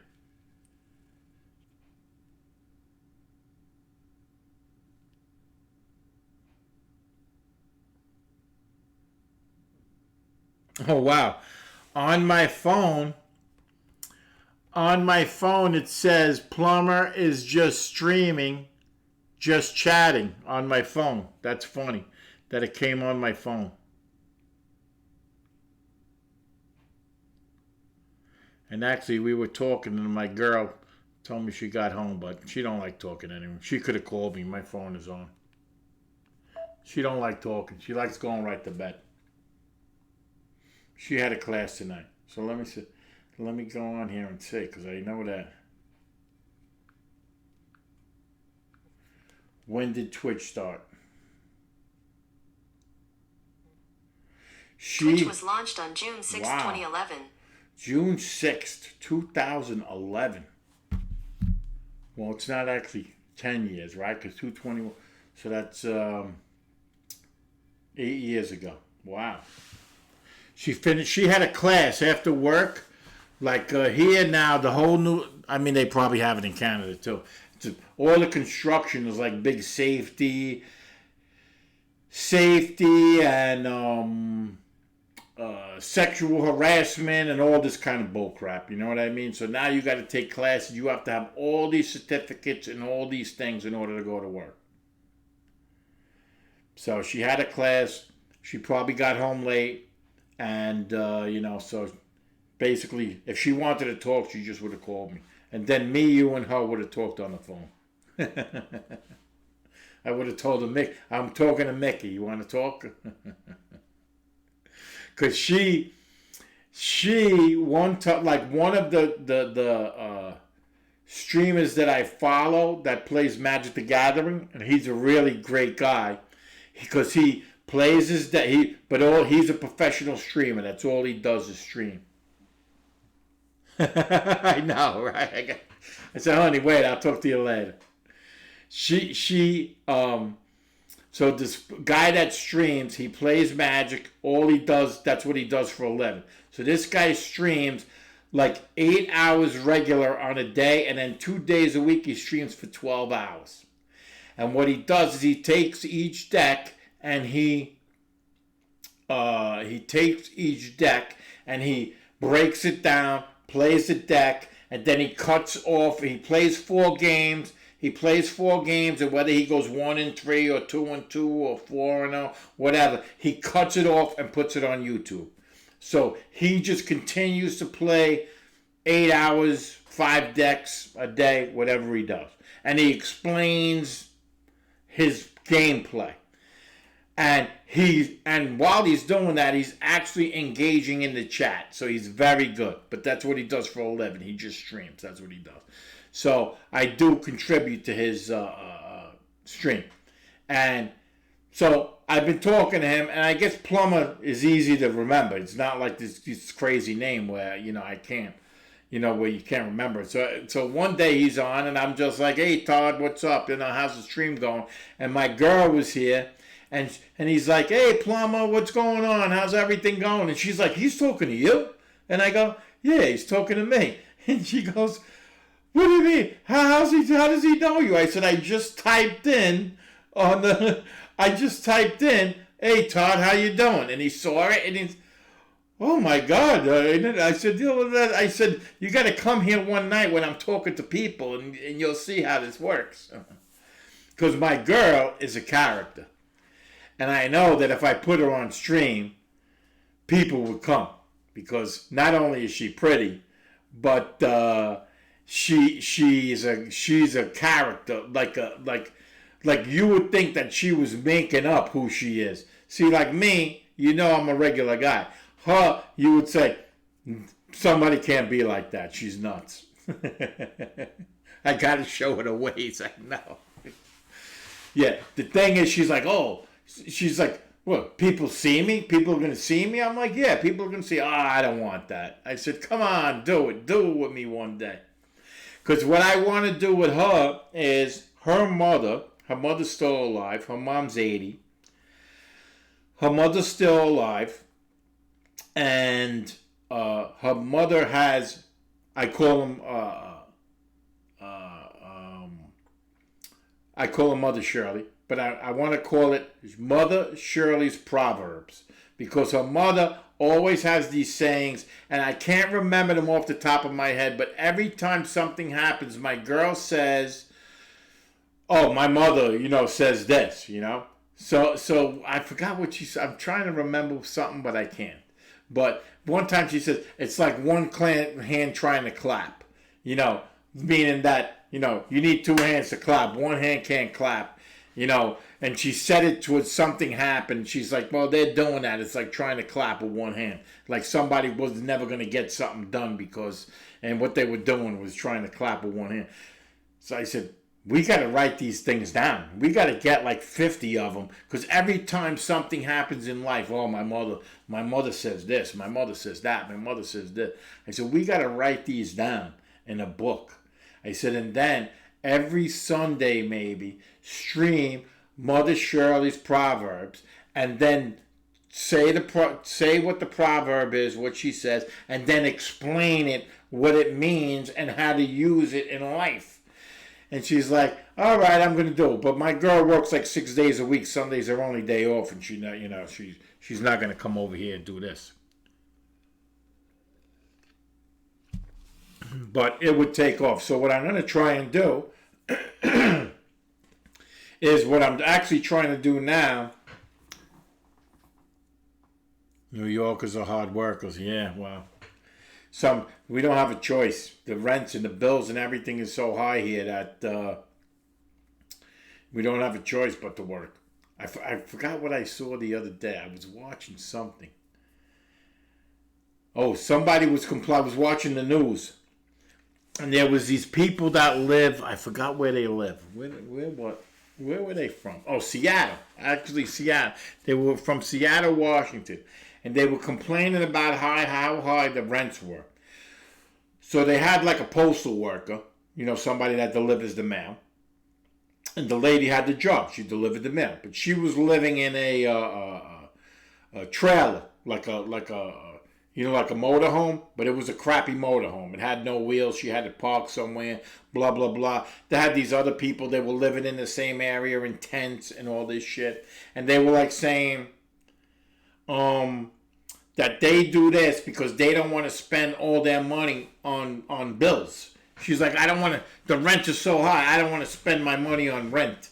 So I live in this trailer. So I'm like, telling my girl, I was like, well, who the hell wants to spend nobody wants to spend their money on rent and bills and live week to week, but that's part of life. That's what we do. You know what I mean? Everybody wants to be rich and have plenty of money and can live where you want. But not everybody's like that. But you got to have an apartment. You got to have some place to live. You can't live in your car. I mean, it doesn't make sense. But that's where those are people in Seattle. They're not working hard. Because me, if I had to work 2 jobs to have an apartment, I would. I wouldn't live in my car. Not doing it. Even if I had to get a roommate, which thank God I don't. But if I had to, I would live in an apartment with 2 bedrooms and get a roommate before I lived in my car out on the street.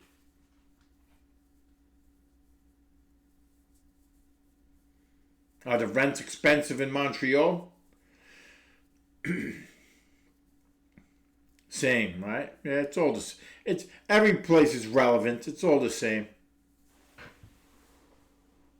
Yeah, not as bad as New York, but it's the houses that are crazy. Yeah, the houses are crazy here too. The house that I live in, I live in one of the apartments. It's has 3 apartments in this house. This house is over $1 million if you wanted to buy it. Over $1 million. So basically, you would live in an attached house with 2 houses attached to it. Fortunately, I'm on the first floor, so I get the little backyard in the back.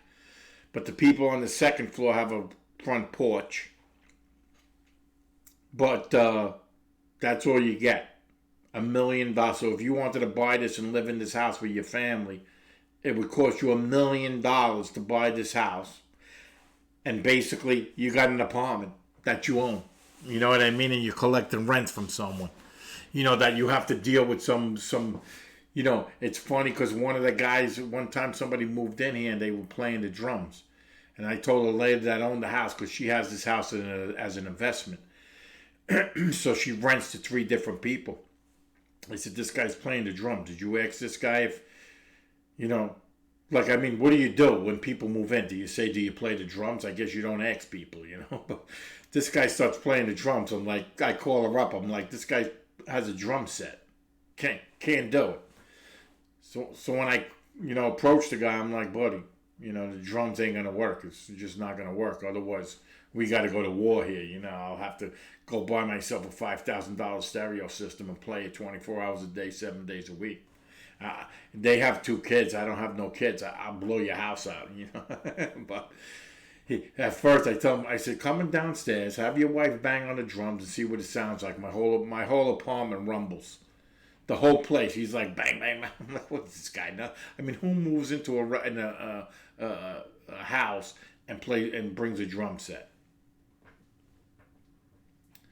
But you get all kinds, you know what I mean? There's all kinds of nuts everywhere. I know you got them there in Canada.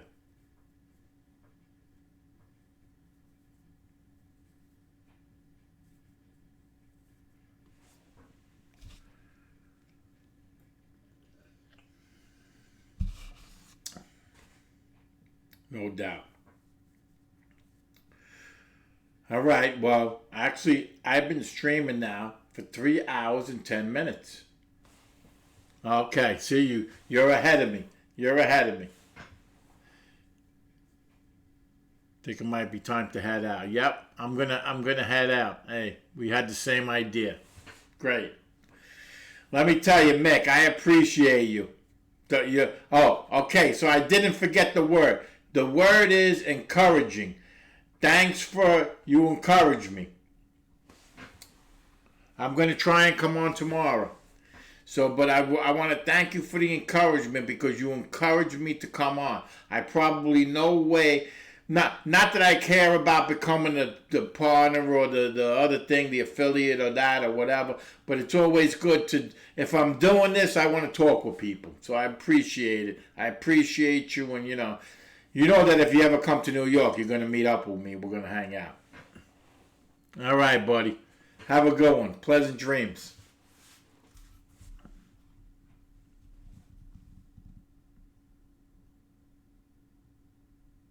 No, don't worry. I'm too old for that. You're a young guy. You kill me. We got to get Pinata's in Florida, but he's from Brooklyn too. We got to get Pinata and you to come to New York, to Brooklyn. Or maybe we'll all go to Florida. You never know. All right. Have a good night, Mick. Appreciate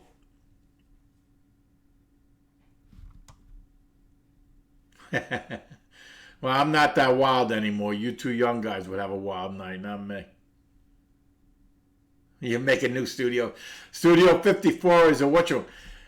One thing you got to do is you got to watch Goodfellas. You got to watch Goodfellas. I don't care about all the other ones, but Goodfellas, you got to watch that one. That one is a good one. All right, buddy. Have a good night.